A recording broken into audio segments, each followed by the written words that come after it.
চলে আসো। নেটে কেন জানি বাড়িয়ে দিছিল, বুঝলাম না। আচ্ছা আসো, তাহলে আমরা পড়ে ফেলছি, বিভিন্ন আকৃতির ভাইরাস পড়ে ফেলছি, ঠিক আছে? বিভিন্ন আকৃতির ভাইরাস পড়া আমাদের ডান। এবার আমাদের পড়তে হবে হচ্ছে নিউক্লিক অ্যাসিডের ধরন অনুসারে ভাইরাস দুই পড়ার, ডিএনএ ভাইরাস এবং আরএনএ ভাইরাস। ডিএনএ ভাইরাস এবং আরএনএ ভাইরাস, নিউক্লিক অ্যাসিডের ধরন অনুসারে ভাইরাস কয় প্রকার? ডিএনএ ভাইরাস আর আরএনএ ভাইরাস দুই রকমের, হয় ডিএনএ হবে আর না আরএনএ হবে। ডিএনএ হলে ডিএনএ ভাইরাস, আরএনএ হলে আরএনএ ভাইরাস। এখন আমরা কি করব? আমরা শুধু যে কোনো একটা সাইড মনে রাখবো। আমরা ধরো শুধু ডিএনএ ভাইরাসগুলো মনে রাখবো। আমরা শুধু কোনগুলো মনে রাখবো? ডিএনএ ভাইরাসগুলো মনে রাখবো। কেমনে মনে রাখবো? ডিএনএ ভাইরাসগুলো মনে রাখবো এভাবে, টিপুর ভাই টি2, টিপুর ভাই টি2 ভ্যানিলা হতে প্যারিসে এলো। টিপুর ভাই টি2 ভ্যানিলা হতে প্যারিসে এলো, ঠিক আছে? এখন দেখো, টিপু থেকে মনে রাখবো টিআইভি, ভাই থেকে মনে রাখবো ভ্যারিউলা, ভাই থেকে মনে রাখবো ভ্যারিউলা, টি2 থেকে মনে রাখবো টি2। এগুলো সব ডিএনএ ভাইরাস। ভ্যানিলা থেকে মনে রাখবো ভ্যাকসিনিয়া, ভ্যানিলা থেকে মনে রাখবো ভ্যাকসিনিয়া, হতে থেকে আমরা মনে রাখবো হারপিস, আর প্যারিস থেকে মনে রাখবো পার্ভোভিরিডি, পার্ভোভিরিডি। এই পার্ভোভিরিডি গোত্রের যে ভাইরাসগুলা, পার্ভোভিরিডি গোত্রের যে ভাইরাসগুলা, এইগুলা ডিএনএ হওয়ার পরেও এক সূত্রক, এগুলা ডিএনএ হওয়ার পরেও এক সূত্রক, এটাই সে ব্যতিক্রম। আর এলো থেকে মনে রাখবো অ্যাডিনো, অ্যাডিনো হারপিস, এলে থেকে মনে রাখবো অ্যাডিনো হারপিস। এগুলো হচ্ছে ডিএনএ ভাইরাস। এইগুলা বাদে যা আছে, এগুলো বাদে যা আছে সবই হচ্ছে আরএনএ ভাইরাস, ঠিক আছে? তো তুমি যে কোনো একটা সাইড মনে রাখো। এখন দেখো, এখানে যে জিনিসটা সব থেকে গুরুত্বপূর্ণ, যে জিনিসটা তোমার জানার জন্য সব থেকে গুরুত্বপূর্ণ, সেটা হচ্ছে এই দেখো, পার্ভোভিরিডি গোত্রের, সি পার্ভোভিরিডি গোত্রের 5X174 এবং M13 কলিফাস ভাইরাস হচ্ছে ডিএনএ এক সূত্রক। এদের ডিএনএ গুলো কি? এক সূত্রক। আর রিওভেরিডি গোত্রের যে রিও ভাইরাস, রিওভেরিডি গোত্রের যে রিও ভাইরাস, এই রিও ভাইরাসের ডিএনএ দ্বিসূত্রক। তাহলে রিও ভাইরাস এর আরএনএ কি সূত্রক? দ্বিসূত্রক। রিও ভাইরাসের আরএনএ কি সূত্রক? দ্বিসূত্রক। এই দুটো এমসিকিউ আমাদের জন্য বিশেষ করে জানতে হবে, ঠিক আছে? আসো এবার আমরা আরেকটা জিনিস বাকি আছে, আরেকটা জিনিস বাকি আছে, সেটা কি? সেটা হচ্ছে যে কোন ভাইরাস কোথায় অ্যাটাক করে, কোন ভাইরাস কোথায় অ্যাটাক করে, অর্থাৎ পোষক দেহ অনুসারে ভাইরাস, পোষক দেহের অনুসারে ভাইরাস। খেয়াল করো এখানে, এটা মুখস্থ করা লাগেই না, এটা দেখলেই বোঝা যায়। যেমন তো উদ্ভিদ ভাইরাসগুলো টোবাকো মোজাইক ভাইরাস, নাম দেখে বোঝা যাচ্ছে তামাক পাতায় অ্যাটাক করছে। কোথায় অ্যাটাক করছে? তামাক পাতায়। তারপরে বিন ইয়েলো ভাইরাস, বিন মানে কি? শিম, নাম দেখে বোঝা যাচ্ছে এটা হচ্ছে শিম মানে উদ্ভিদের। তারপরে ব্যতিক্রম হচ্ছে ফুলকপি মোজাইক ভাইরাস, এটা ডিএনএ দেওয়া হয়, ফুলকপি মোজাইক ভাইরাস ডিএনএ দেওয়া হয়। আচ্ছা, পানি ভাইরাস হচ্ছে এইচআইভি ভ্যাকসিনের স্বাভাবিক। এইচআইভি তো আর কার হবে না? মানুষের, গরু ছাগলের হবে না, বা এটা তো আর গরু ছাগল বাদ দিলাম, এটা তো আর গাছের হবে না, অবভিয়াসলি এটা পানি ভাইরাস। তারপরে ব্যাকটেরিওফাজ, যেটা ব্যাকটেরিয়াকে মারে, টি2 ভাইরাস, টি4 আর টি6। আর সায়ানোফাজ হচ্ছে এলপিপি1 এলপিপি2, এলপিপি1 এলপিপি2, এটা কারদেরকে মারে? সায়ানো ব্যাকটেরিয়াদেরকে মারে। কারদেরকে মারে? সায়ানো ব্যাকটেরিয়াদের মারে।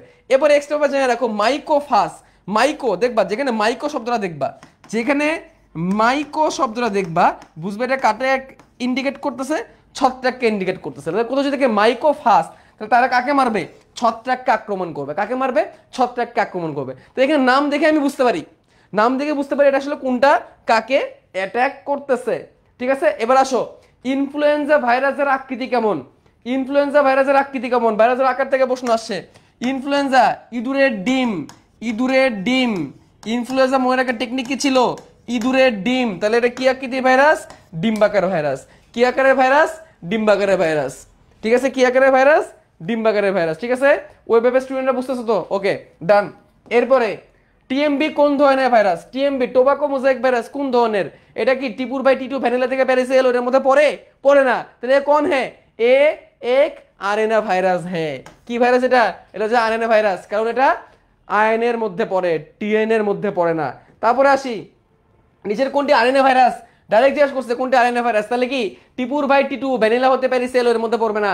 তাহলে খেয়াল করে দাও, টিপুর ভাই টি2, টিপুর ভাই টি2 এর মধ্যে কে কে পড়ে গেছে?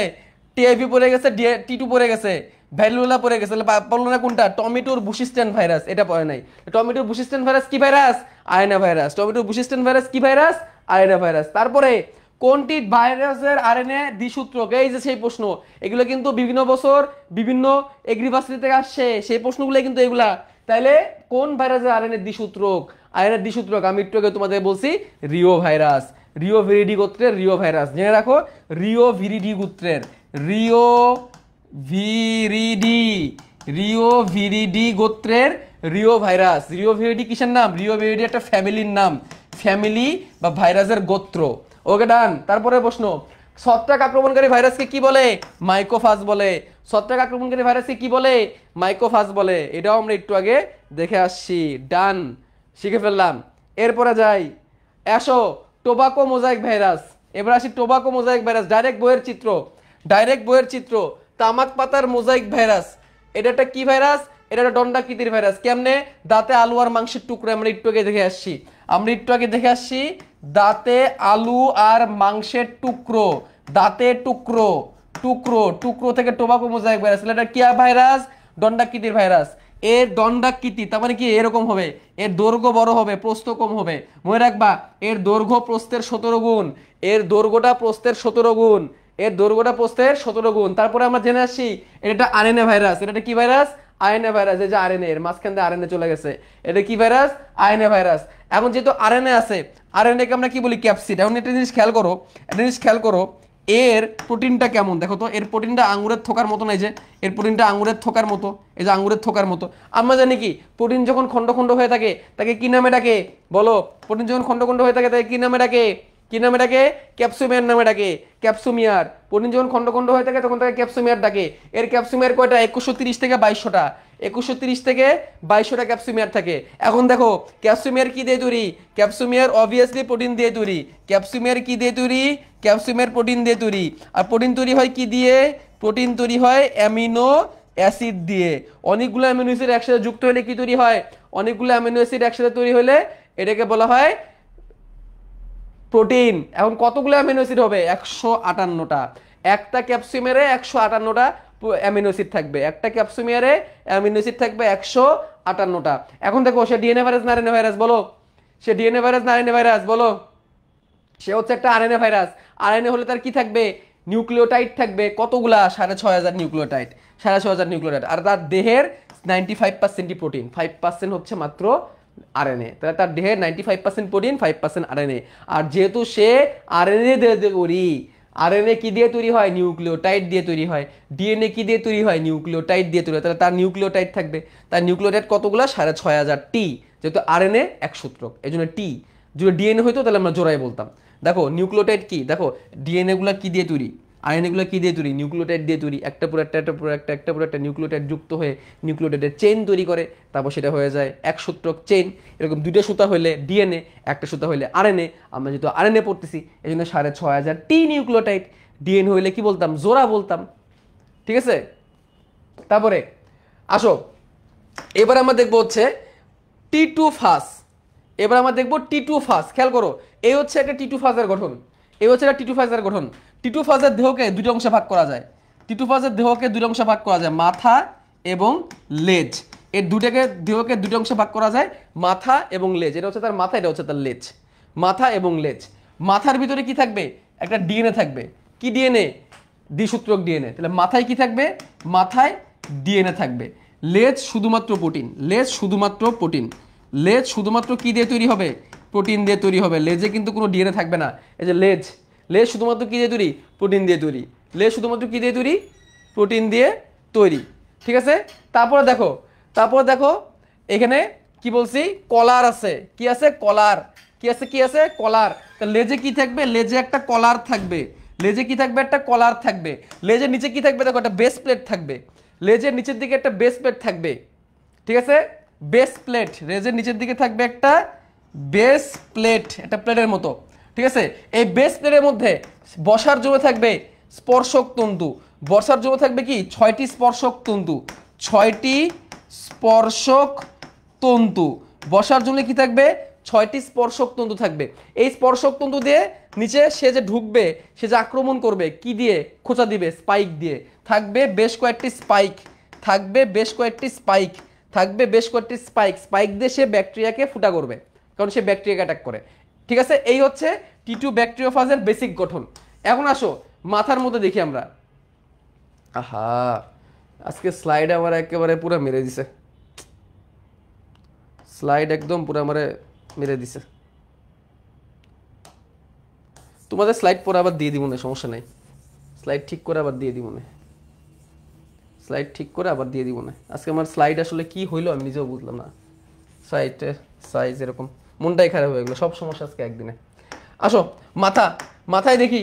মাথা হচ্ছে ষড়ভুজাকৃতির, মাথার ভিতরে ডিএনএ থাকে, ডিএনএ মধ্যে 60,000 জোড়া নিউক্লিওটাইড থাকে। খেয়াল করো, এখানে জোড়া বলছে, এখানে কি বলছে,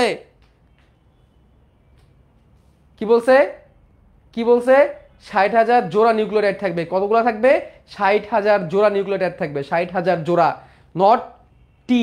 আগে বা আয়নে বলে আমরা টি বলছি, খেয়াল করো, আগে আয়নে বলে আমরা টি বলছি, এখানে আমরা কি বলছি? জোড়া বলছি, কারণ ডিএনএ। তারপরে এই ডিএনএ তে জিন থাকবে কতগুলো? 150টা। কয়টা? 150টা জিন থাকবে, ঠিক আছে। আর ডিএনএ 50% ওজন থাকবে। তারপর দেখো লেজ, এটি ফাঁপা নলের মতো, লেজের একটি কলার আছে, লেজে কোনো ডিএনএ নাই, একটি বেস প্লেট, 6টি স্পাইক, কাটার মতো 6টি স্পাইক এবং 6টি স্পর্শক তন্তু। এখানে দেখো 6টি স্পাইকের বলে একটু মতান্তর আছে, এখানে অনেক সময় 6টি স্পাইক নাও হইতে পারে, তো এটা 6টি স্পাইক পাওয়ার দোকানে বেশ কয়েকটি স্পাইক। তাহলে এই হচ্ছে টি2, ঠিক আছে, এই হচ্ছে টি2 ভাইরাস। টি2 ভাইরাস থেকে আমাদের এইটুকু পড়লেই চলবে, ঠিক আছে। এবার দেখো টি2 ফাস্ট ভাইরাস কিভাবে সংখ্যা বৃদ্ধি করে। খেয়াল করো, টি2 ফাস্ট ভাইরাস কিভাবে সংখ্যা বৃদ্ধি করে আমরা এটা দেখবো। টি2 ফাস্ট ভাইরাস কিভাবে সংখ্যা বৃদ্ধি করে, এটা কি চক্র বলো, কি চক্র? একটা ভাইরাস কিভাবে সংখ্যা বৃদ্ধি করে? দুটো চক্র, লাইটিক চক্র, লাইসোজেনিক চক্র।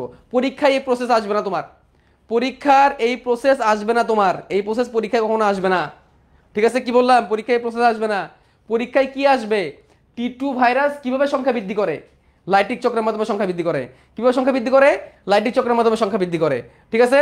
এই দেখো একটা টি2 ভাইরাস, প্রথমে সে অ্যাটাচমেন্ট করবে, সে ব্যাকটেরিয়ার উপর বসবে। কি ব্যাকটেরিয়া? E. coli bacteria. জানতে হবে কোন ব্যাকটেরিয়ার উপর অ্যাটাক করে, ইকোলাই ব্যাকটেরিয়ার উপর অ্যাটাক করে। তারপর সে কি পুরোপুরি ঢুকবে না, সে তার ডিএনএটাকে ভিতরে ঢুকাই দিবে। সে কি ঢুকাই দিবে? সে তার ডিএনএটাকে ভিতরে ঢুকাই দিবে। এই ডিএনএ কি করবে? ব্যাকটেরিয়ার ডিএনএটাকে প্রথমে মারবে। এই ডিএনএ কি করবে? ব্যাকটেরিয়ার ডিএনএটাকে মারবে, এবং ব্যাকটেরিয়ার ডিএনএ মারার পরে ওই ডিএনএটা তার নিজের আরো কয়েকটা কপি তৈরি করবে, নিজের আর কি করবে? কয়েকটা কপি তৈরি করবে, অর্থাৎ ভাইরাসের ডিএনএর অনুলিপন হবে, ভাইরাসের ডিএনএ নিজেকে রেপ্লিকেট করবে। এরপরে কি হবে? এই ডিএনএ থেকে তার দেহের বিভিন্ন খণ্ডাংশ তৈরি হবে, খণ্ডাংশ তৈরি হবে। এই খণ্ডাংশগুলো থেকে জোড়া লেগে অনেকগুলো ভাইরাস তৈরি হবে, এবং সেই ভাইরাসটা ব্যাকটেরিয়াটাকে ফাটিয়ে দিয়ে বের হয়ে চলে আসবে।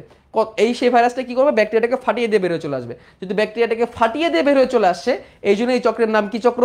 লাইটিক চক্র। এই জন্য চক্রের নাম কি চক্র? এই চক্রের নাম হচ্ছে লাইটিক চক্র, ঠিক আছে। আচ্ছা, তাহলে এখন আসো এখানে দেখি লাইটিক চক্র থেকে কি কি পড়তে হবে। লাইটিক চক্রের মধ্যে পড়তে হবে, দেখো কি কি পড়তে হবে। লাইটিক চক্রের মাধ্যমে সংখ্যা বৃদ্ধি করে, তবে আরেকটা চক্র আছে, এটা হচ্ছে লাইসোজেনিক চক্র। ওইটার মাধ্যমে মাত্র 2টা সংখ্যা বৃদ্ধি হয়, মাত্র 2টা। ওটা পরীক্ষা নরমালি আসে না।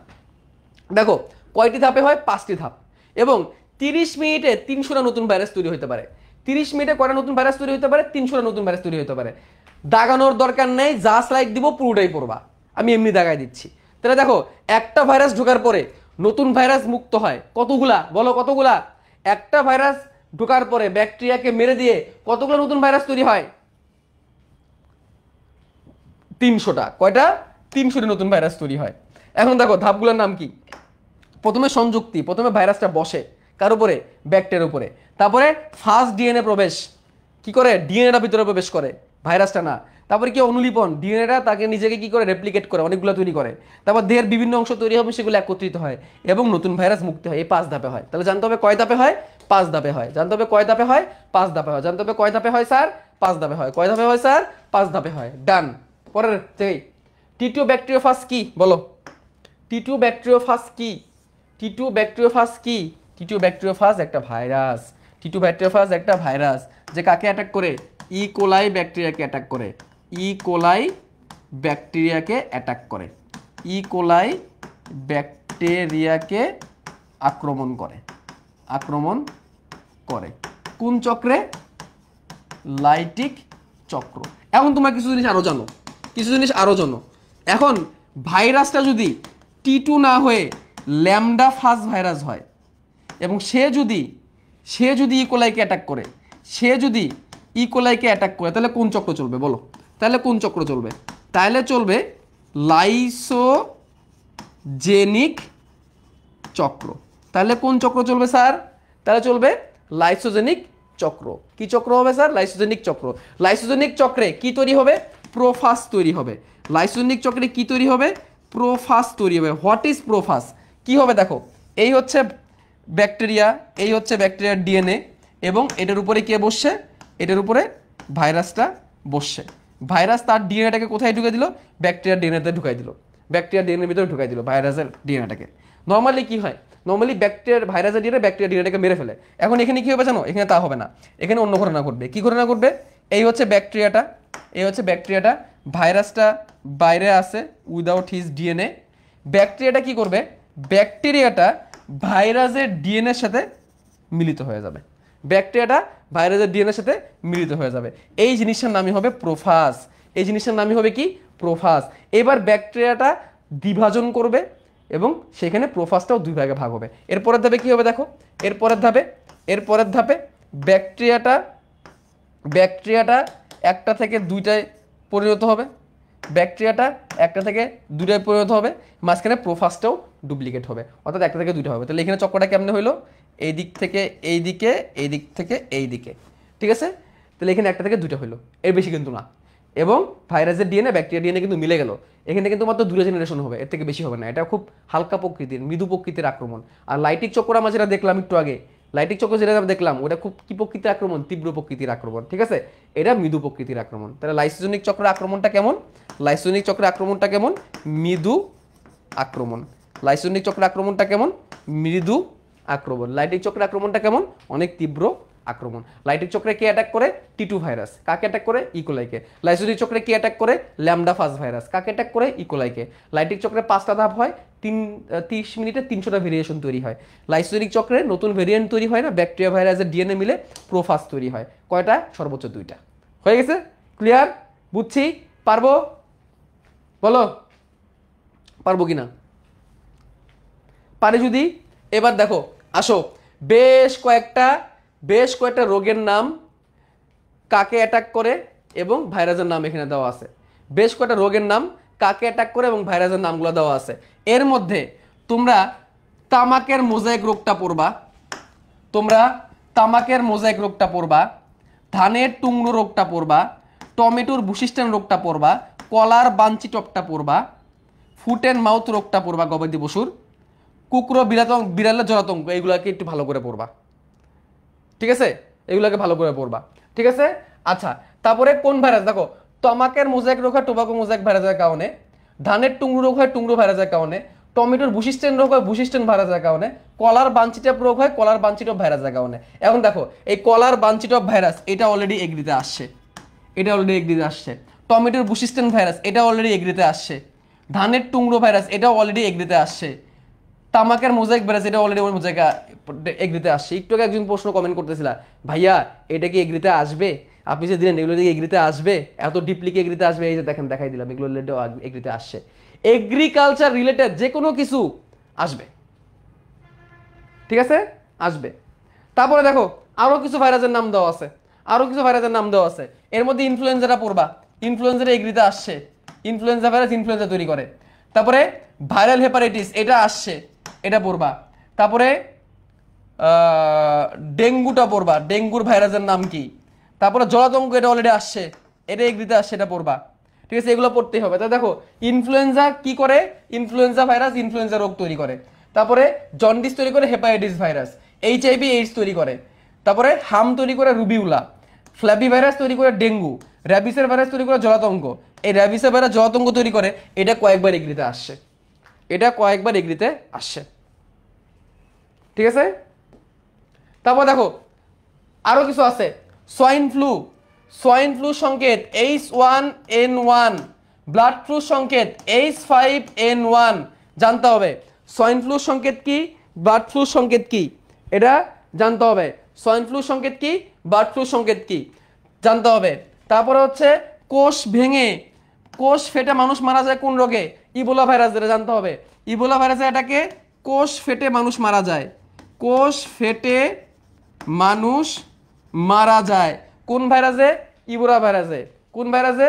ইবোলা ভাইরাসে, এটা জানতে হবে। ঠিক আছে, তারপরে এই তো এই করে জানতেই হবে। H5N1 H1N1 কোনটা সংকেত? H5N1 আচ্ছা দেখো, তোমরা যে আজকে বলতেছো ভাই স্লাইডটা এটা করলে হয় না, ভাই সাইডটা ওইটা করলে হয় না, এখন তোমরাই বলো তো আমি এই যে এখন ক্লাস নিচ্ছি, এই ক্লাস নেওয়ার মাঝখানে কিভাবে আমি তোমাদের স্লাইডটাকে ঠিক করব? তোমরা যে সাজেশন দাও, তোমরা যে কমেন্ট করো, এটা কি তোমরা একটু বুঝে করো? হ্যাঁ, তোমরা অ্যাডমিশন টেস্ট দিতেছো, তোমরা যদি এরকম কথাবার্তা বলো তাইলে তোমাদের ছোটদেরকে আমি কি বলবো? হ্যাঁ, তোমাদের কি বেসিক কমন সেন্স নাই? এইটুকু কমন সেন্স কি তোমাদের নাই? এইটুকু কমন সেন্সের অভাব হয়ে গেছে তোমাদের? বুঝি না আমি মাঝে মাঝে তোমাদের কমেন্ট পড়লে আমি অবাক হয়ে যাই, তোমাদের কমেন্ট পড়লে মাঝে মাঝে আমি অবাক হয়ে যাই। আসো, নিচের কোনটি ভাইরাস দ্বারা সংক্রমিত রোগ? দেখো, লেখো লেখো। হাই হাই দেশে বসন্ত, হায় হায় দেশে বসন্ত মাস এলো, ভাইকে ইনফ্লুয়েঞ্জা করোনা জ্বরে পেলো। হায় হায় দেশে বসন্ত মাস এলো, ভাইকে ইনফ্লুয়েঞ্জা করোনা জ্বরে পেলো। এটা লেখার পরে আমি তোমাদেরকে কয়েকটা ভাইরাস জনিত রোগের নাম লিখে দিব, এগুলো ভাইরাস জনিত। দেখো, পরীক্ষায় ভাইরাস জনিত রোগও আসে, ব্যাকটেরিয়া জনিত রোগও আসে, তোমরা যে কোনো একটা আনসার করবা, যে কোনো একটা শিখবা, বাকিগুলা ধরো তুমি ভাইরাস জনিত শিখলে তাহলে বাকিগুলো ব্যাকটেরিয়া জনিত। এখন তোমরা অনেকেই বলে দিচ্ছ এটা ডেঙ্গু, স্বাভাবিক, বুঝেই গেছো তোমরা। বাট এখানে দেখো, হাই থেকে মনে রাখবা হাম, আরেকটা হাই থেকে মনে রাখবা হারপিস, দেশ থেকে মনে রাখবা ডেঙ্গু, ডেঙ্গুর পাশাপাশি চিকুনগুনিয়াটাও শিখে রাখো, ডেঙ্গুর পাশাপাশি চিকুনগুনিয়াও শিখে রাখো, চিকুনগুনিয়া ডেঙ্গু একই। বসন্ত থেকে মনে রাখবা বসন্ত, বসন্তকে পক্স নামেও ডাকা হয়। মাস থেকে মনে রাখবা মামস, মাস থেকে মনে রাখবা মামস। এলো থেকে মনে রাখবা এইডস। ভাইকে থেকে মনে রাখবা ভাইরাল হেপাটাইটিস, ভাই থেকে মনে রাখবা viral hepatitis, viral hepatitis. Influenza থেকে মনে রাখবা ইনফ্লুয়েঞ্জা, সেম, বা যত রকমের ফ্লু আছে। ইনফ্লুয়েঞ্জা থেকে মনে রাখবা ইনফ্লুয়েঞ্জা সহ যত রকমের ফ্লু আছে, বার্ড ফ্লু, সোয়াইন ফ্লু, যা যা যা যা, ঠিক আছে। তারপরে করোনা থেকে মনে রাখবা করোনা ইটস ইটসেলফ। জ্বর থেকে মনে রাখবা জলাতঙ্ক, জ্বর থেকে মনে রাখবা জলাতঙ্ক। আর পেলো থেকে মনে রাখবা পোলিও, পেলো থেকে মনে রাখবা পোলিও। এগুলো হচ্ছে ভাইরাস জনিত, এগুলো বাদে মোটামুটি যা আছে সবই ব্যাকটেরিয়া জনিত, ঠিক আছে, লিখলাম। আসো, ভাইরাস গঠিত রোগ নয় কোনটি? ভাইরাস গঠিত রোগ নয় কোনটি? ভাইরাস গঠিত রোগ নয়। দেখো কোনটা ভাইরাস জনিত রোগ নয়, খেয়াল করো। জলাতঙ্ক ভাইরাস জনিত, জলাতঙ্ক ভাইরাস জনিত, ডেঙ্গু ভাইরাস জনিত, পোলিও ভাইরাস জনিত, একটু আগে আমরা দেখলাম। এর মধ্যে আমরা একটু জেনে রাখি, টাইফয়েডটা ভাইরাস জনিত রোগ নয়, টাইফয়েডটা ভাইরাস জনিত রোগ নয়। কারণ কি? টাইফয়েডের বৈজ্ঞানিক নাম কি? স্যালমোনেলা টাইফি, স্যালমোনেলা টাইফি, এটা হচ্ছে টাইফয়েডের বৈজ্ঞানিক নাম, স্যালমোনেলা টাইফি। তাহলে আনসার হবে টাইফয়েড। কোনটি ভাইরাস জনিত রোগ নয়? সেম, কলেরা, কারণ কলেরাটা ব্যাকটেরিয়া জনিত রোগ, যার নাম হচ্ছে ভিব্রিও কলেরি, ভিব্রিও কলেরি। তাহলে আনসার হবে কি? কলেরা, কারণ কলেরা হচ্ছে ব্যাকটেরিয়া জনিত রোগ। এইচআইভি ওটা ভাইরাস জনিত রোগ, টিআইভি ভাইরাস জনিত রোগ, ভ্যাকসিনিও ভাইরাস জনিত রোগ। তাহলে আনসার হবে ভিব্রিও কলেরি। কোনটি ভাইরাস জনিত রোগ? সেম প্রশ্ন, আর কতবার দরকার নাই আর। এখানে সেম প্রশ্ন, কোনটা হবে আনসার? পোলিও। এখানে কোনটা হবে আনসার? পোলিও। পোলিও হচ্ছে ভাইরাস জনিত রোগ। তাহলে একই প্রশ্ন বারবার ঘুরতেছে। মানুষের জলাতঙ্ক রোগ হয় কোন ভাইরাসের কারণে? একটু আগে বলছি, এটা ইউনিভার্সিটিতে আসছে, র্যাবিস ভাইরাসের কারণে। র্যাবিসের কারণে মানুষের কি হয়? জলাতঙ্ক হয়। র্যাবিসের কারণে মানুষের কি হয়? জলাতঙ্ক হয়। ক্লিয়ার? মনে থাকবে। মানুষের জলাতঙ্ক হয় কোন রোগের কারণে? কোন ভাইরাসের কারণে? র্যাবিস ভাইরাসের কারণে। পেঁপের রিং স্পট ভাইরাসের জন্য দায়ী কোনটি? দেখো, পেঁপের রিং স্পট ভাইরাস, এটাকে বলা হয় papaya ring spot virus, English সংক্ষেপে বলা হয় পিআরএসভি, পিআরএসভি। এই পিআরএসভির দুইটা টাইপ আছে, পিআরএসভি পি, পিআরএসভি ডাব্লিউ। এর মধ্যে পিআরএসভি পি এর কারণেই এই রোগটা হয়, পিআরএসভি পি এর কারণে এই রোগটা হয়। এবং এটা একটা দণ্ডাকৃতির ভাইরাস, এটা একটা দণ্ডাকৃতির ভাইরাস। এই ভাইরাস কার মাধ্যমে ছড়ায় এটা একটু জানতে হবে। এই ভাইরাস ছড়ায় হচ্ছে অ্যাফিড জাপ পোকা, অ্যাফিড জাপ পোকা এবং সাদা মাছির মাধ্যমে ছড়ায়। এর ফলে কি হয়, এই আক্রমণের ফলাফল কি? এই আক্রমণের ফলাফল হচ্ছে পেঁপের ফলন কমে যায়, পেঁপের মিষ্টতার জন্য দায়ী, পেঁপের মিষ্টতার জন্য দায়ী প্যাপেইন, পেঁপের মিষ্টতার জন্য দায়ী প্যাপেইন কমে যায়, পেঁপের মিষ্টতার জন্য দায়ী কি কমে যায়? প্যাপেইন কমে যায়। এটা আমাদের জানতে হবে, পেঁপের মিষ্টতার জন্য দায়ী প্যাপেইন কমে যায়। একসাথে যেগুলো যেগুলো আছে সবগুলো ইনফোই তোমাদের আমি এখানে বলে দিলাম। কারটা? পিআরএসবি ক্ষেত্রে, পিআরএসবি পি। পেঁপের ফলন 90% পর্যন্ত কমে যেতে পারে। ঠিক আছে, পেঁপের ফলন কত পার্সেন্ট পর্যন্ত কমে যায়? 90% পর্যন্ত পেঁপের ফলন কমে যায়, কথা জেনে রাখো। পাপায়া রিং স্পট ভাইরাস থেকে এগুলো আমাদের জন্য এনাফ। তাহলে কি কি বললাম? পাপায়া রিং স্পট দণ্ডাকৃতির একটা ভাইরাস, এর দুটো টাইপ আছে, পিআরএসবি পি আর পিআরএসবি ডাব্লিউ। এর মধ্যে পিআরএসবি পি এর কারণে এই রোগটা হয়। এটা ছড়ায় কিসের মাধ্যমে? জাপ পোকা এবং সাদা মাছির মাধ্যমে, এবং আরেকটা কিসের মাধ্যমে? অ্যাফিডের মাধ্যমে ছড়ায়, প্যাপেইন কমে যায়, ফলে পেঁপের মিষ্টতা কমে যায় এবং এর ফলে 90% ফলন হ্রাস পেতে পারে। গেল। বানচিটক ভাইরাস কোন উদ্ভিদের ক্ষেত্রে হয়? দেখছো, মনে রাখবা, এই এগ্রিভার্সিটিতে তুমি পরীক্ষা দিচ্ছ বাবা, তুমি এগ্রিভার্সিটিতে পরীক্ষা দিচ্ছ, তাহলে এগ্রিকালচারাল যত প্রশ্ন আছে এগুলো তোমার পড়ে যেতে হবে। ঠিক আছে, এগ্রিকালচারাল রিলেটেড যত প্রশ্ন আছে তোমার এগুলো পড়ে যেতে হবে। আচ্ছা, এবার আমি, হ্যাঁ যাও তো, এই যে কমেন্ট টমেন্ট যারা করে এগুলো চান্স পাবে না, শেষ। সহজ কথা বলে দিলাম, তুমি এখন উল্টাপাল্টা কমেন্ট করে আমার গালি দাও, যা ইচ্ছা দেয় করে, আমার কোনো সমস্যা নাই, তোমরা চান্স পাবে না। এই যে ঘুম পাইছে এই সেই চান্স হবে না, শেষ হবে না, শেষ। তোমরা আমার গালি দিতে থাকো, আমার কোনো সমস্যা নেই। দেখো, বার্ড ফ্লু রোগ কিসের দ্বারা হয়? চান্স তো তারাই পাবে যারা কষ্ট করতে জানে। যারা কষ্ট করতে যায় না, কোর্স কিনবে, হারাই যাবে।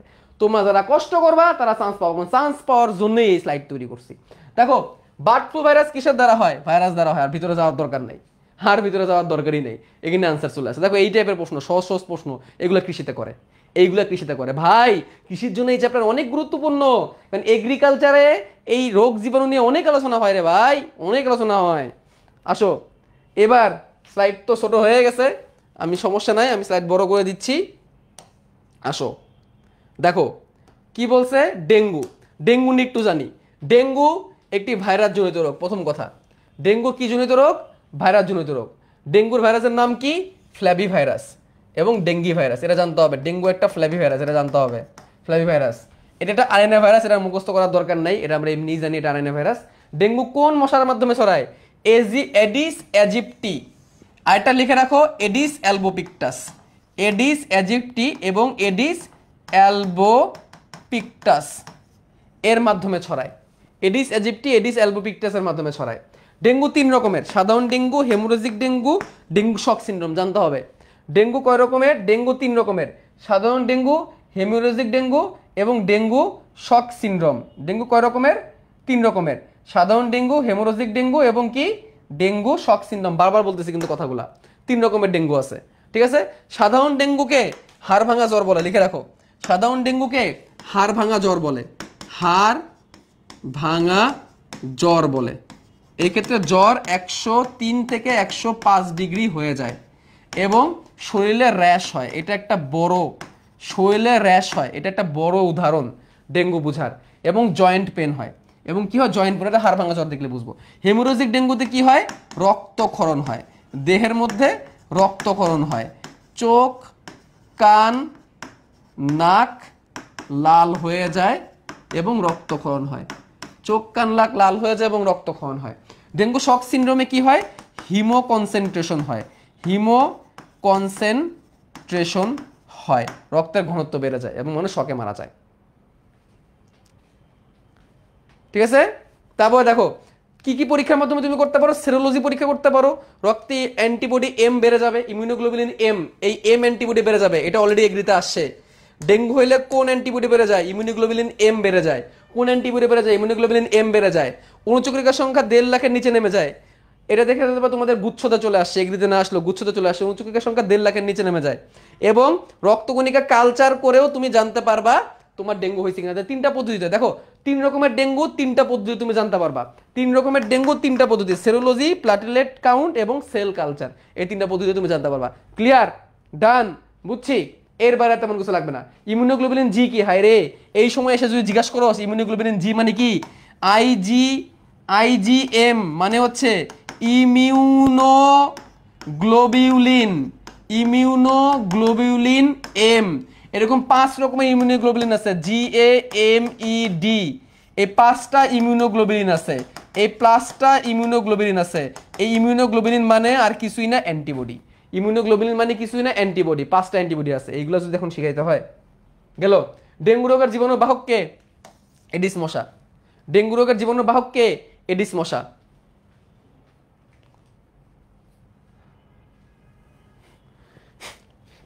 ওকে, ডেঙ্গু জ্বরে আক্রান্ত রোগীর জন্য কোনটির উপস্থিতি বেড়ে যায়? বলো, ডেঙ্গু রোগের আক্রান্ত কোনটা বেড়ে যাবে? একটু আগে পড়াইছি কোনটা বেড়ে যাবে? Immunoglobulin M. এটা এগ্রিভার্সিটির প্রশ্ন, এগ্রিভার্সিটিতে আসছে। তারপরে ডেঙ্গু ভাইরাসের সেরোটাইপ 9 কোনটি? এটা তোমাদের আবুল হাসান সাহেব বইয়ের মধ্যে নাই, এটা একটু এক্সট্রা ইনফো। দেখো, ডেঙ্গুর 4টা টাইপ আছে, সেরোটাইপ মানে ডেঙ্গুর 4টা ভেরিয়েন্ট আছে, ঠিক আছে? DA dengue, dengue virus 1, dengue virus 2, dengue virus 3, dengue virus 4, এরকম 4টা সেরোটাইপ আছে। কয়টা সেরোটাইপ আছে? 4টা সেরোটাইপ আছে। তার মধ্যে কোনটা নাই? ডেঙ্গু জিরোটা নাই, ডেঙ্গু জিরোটা নাই, ডেঙ্গু জিরোটা নাই, ঠিক আছে? আসো হেপাটাইটিস। হেপাটাইটিস থেকে এটা জাস্ট একটু পড়ে নিও, এখান থেকে একটা জিনিসই লাগে। হেপাটাইটিস 5 রকমের আছে। হেপাটাইটিস কয় রকম আছে? 5 রকমের। Hepatitis A virus, hepatitis B virus, hepatitis C virus, hepatitis D virus, hepatitis E virus. 5 রকমের হেপাটাইটিস আছে। কয় রকমের হেপাটাইটিস? 5 রকমের হেপাটাইটিস আছে। এর মধ্যে সবগুলাই আরএনএ, একমাত্র ডিএনএ কোনটা? Hepatitis B. হেপাটাইটিস বিটাই কি ডিএনএ? হেপাটাইটিস বিটাই কি ডিএনএ? ডিএনএ কোনটা? হেপাটাইটিস বি, এটা জানতে হবে। তারপরে জানতে হবে বাকিগুলো আরএনএ। আরেকটা জিনিস মনে রাখবা, বাংলাদেশের মানুষের হেপাটাইটিস বি বেশি হয়, হেপাটাইটিস বি বেশি হয়, বাংলাদেশের মানুষের হেপাটাইটিস বি বেশি হয়। এই বিডি ফর বাংলাদেশ আর ডি ফর ডিএনএ আমরা মনে রাখবো। বিডি বাংলাদেশ, বাংলাদেশে হেপাটাইটিস বি বেশি হয়। বিডি ফর বাংলাদেশ, বিডিকে বাংলাদেশকে সংক্ষেপে বিডি বলে। আর D for DNA, D for DNA, D for DNA. আর জিনিস মনে রাখবা, সিটা সব থেকে মারাত্মক, হেপাটাইটিস সিটা সব থেকে মারাত্মক। মনে রাখবা, C for cancer, C for মারাত্মক, C for cancer, C for মারাত্মক। ক্যান্সার হলে যেরকম মানুষ বাঁচে না, এরকম। যদি এরা এরকম না যে হেপাটাইটিস সি থেকে ক্যান্সার হবে, এরকম না ব্যাপারটা। আচ্ছা, তারপর সুপ্তিকাল। সুপ্তিকাল মানে কি? একটা ভাইরাস অ্যাটাক করার পর কতদিন চুপচাপ করে বসে থাকে? একটা ভাইরাস অ্যাটাক করার পর কতদিন চুপচাপ করে বসে থাকে? কতদিন তার রোগ তৈরি করতে, রোগ প্রকাশ পাইতে সময় লাগে, এটাকে বলে সুপ্তিকাল। এর মধ্যে আমরা শুধুমাত্র হেপাটাইটিস বি এর সুপ্তিকালটা পড়বো। 45 থেকে 180 ডেজ, এটাই পরীক্ষায় বেশি আসে। 45 থেকে 180 ডেজ, এটাই পরীক্ষায় বেশি আসে। আচ্ছা, আরেকটা জিনিস মনে রাখবা, হেপাটাইটিস সি কে তুষের আগুন বলে। হেপাটাইটিস সি কে তুষের আগুন বলে। হেপাটাইটিস সি কে তুষের আগুন বলে। আচ্ছা, ভাইরাল হেপাটাইটিস হলে লক্ষণ কি? ভাইরাল হেপাটাইটিস হলে লক্ষণ কি? এগুলো দরকার নাই, এগুলো দরকার নেই, এমনি পড়ে দিবা। দেখো, ভাইরাল হেপাটাইটিস বি এর সুপ্তিকাল কত, এটা একটু পড়াই দিই। কত? 45 থেকে 180 দিন, 45 থেকে 180 দিন। এখন দেখো এর লক্ষণ কি? এর প্রধান লক্ষণ হচ্ছে জন্ডিস। এর প্রধান লক্ষণ হচ্ছে কি? জন্ডিস। বিশেষ করে হেপাটাইটিস বি ভাইরাসের ক্ষেত্রে, হেপাটাইটিস বি ভাইরাসের ক্ষেত্রে প্রধান লক্ষণ হচ্ছে কি? জন্ডিস। জন্ডিস এবং তীব্রতা যদি বেড়ে যায়, এই রোগের তীব্রতা বাড়লে লিভার সিরোসিস হতে পারে, লিভার সিরোসিস হতে পারে, অর্থাৎ কি? লিভার ড্যামেজ হয়ে যেতে পারে। লিভার সিরোসিস অর্থাৎ লিভার ড্যামেজ হতে পারে, ঠিক আছে? মনে থাকবে। আরেকটা কথা মনে রাখবা, হেপাটাইটিস এ ভাইরাস এটা পানিবাহিত। হেপাটাইটিস এ ভাইরাস এটা হচ্ছে পানিবাহিত। আর বি এন্ড সি এগুলো হচ্ছে রসবাহিত, রস বা তরলবাহিত। এই জন্য এগুলো যৌন মিলনের মাধ্যমে, মায়ের বুকের দুধের মাধ্যমে, ইনজেকশনের সিরিঞ্জের মাধ্যমে এগুলো ছড়ায় যায়। এগুলো জেনে রাখো। রস বা তরলবাহিত দেখলে বুঝবা এগুলো কিসের মাধ্যমে ছড়ায়। পাশে লিখে রাখো এসটিডি, সেক্সুয়ালি ট্রান্সমিটেড ডিজিজ, এগুলো এসটিডি, ঠিক আছে? এমনকি হেপাটাইটিস ইও হচ্ছে পানিবাহিত, ইটাও পানিবাহিত। আচ্ছা, ভাইরাসের ক্ষেত্রে কোনটি প্রস্তুত করা হয়? খুবই সুন্দর একটা প্রশ্ন। ভাইরাস ক্ষেত্রে কোনটি তৈরি করা হয়? দেখবা ভাইরাস থেকে অনেকগুলো টিকা তৈরি করা যায়, ভাইরাস থেকে অনেকগুলো টিকা তৈরি করা যায়, ঠিক আছে? Polio, plague, polio, plague, jaundice, polio, plague, jaundice এইসব রোগের টিকা তৈরি করা হয় কই থেকে? ভাইরাস থেকে, এটা জানতে হবে। পোলিও, প্লেগ, জন্ডিস আর এটা হচ্ছে জলাতঙ্ক, জন্ডিস আর এটা হচ্ছে জলাতঙ্ক, জলাতঙ্ক, পোলিও, প্লেগ, জন্ডিস, জলাতঙ্ক আর বসন্ত। এই রোগগুলার টিকা তৈরি করা হয়েছে, এই রোগগুলোর কি তৈরি করা হয়েছে? টিকা তৈরি করেছে। আর আচ্ছা প্লেগ না, প্লেগটাকে কেটে দাও, প্লেগটাকে কেটে দাও, পোলিও, পোলিও রাখো, পোলিও, জন্ডিস, জলাতঙ্ক, বসন্ত। আর হচ্ছে এই কয়টা, আর হচ্ছে কলেরা, টাইফয়েড, আমাশয়, কলেরা, টাইফয়েড, আমাশয় এদের ওষুধ বানানো হয়েছে।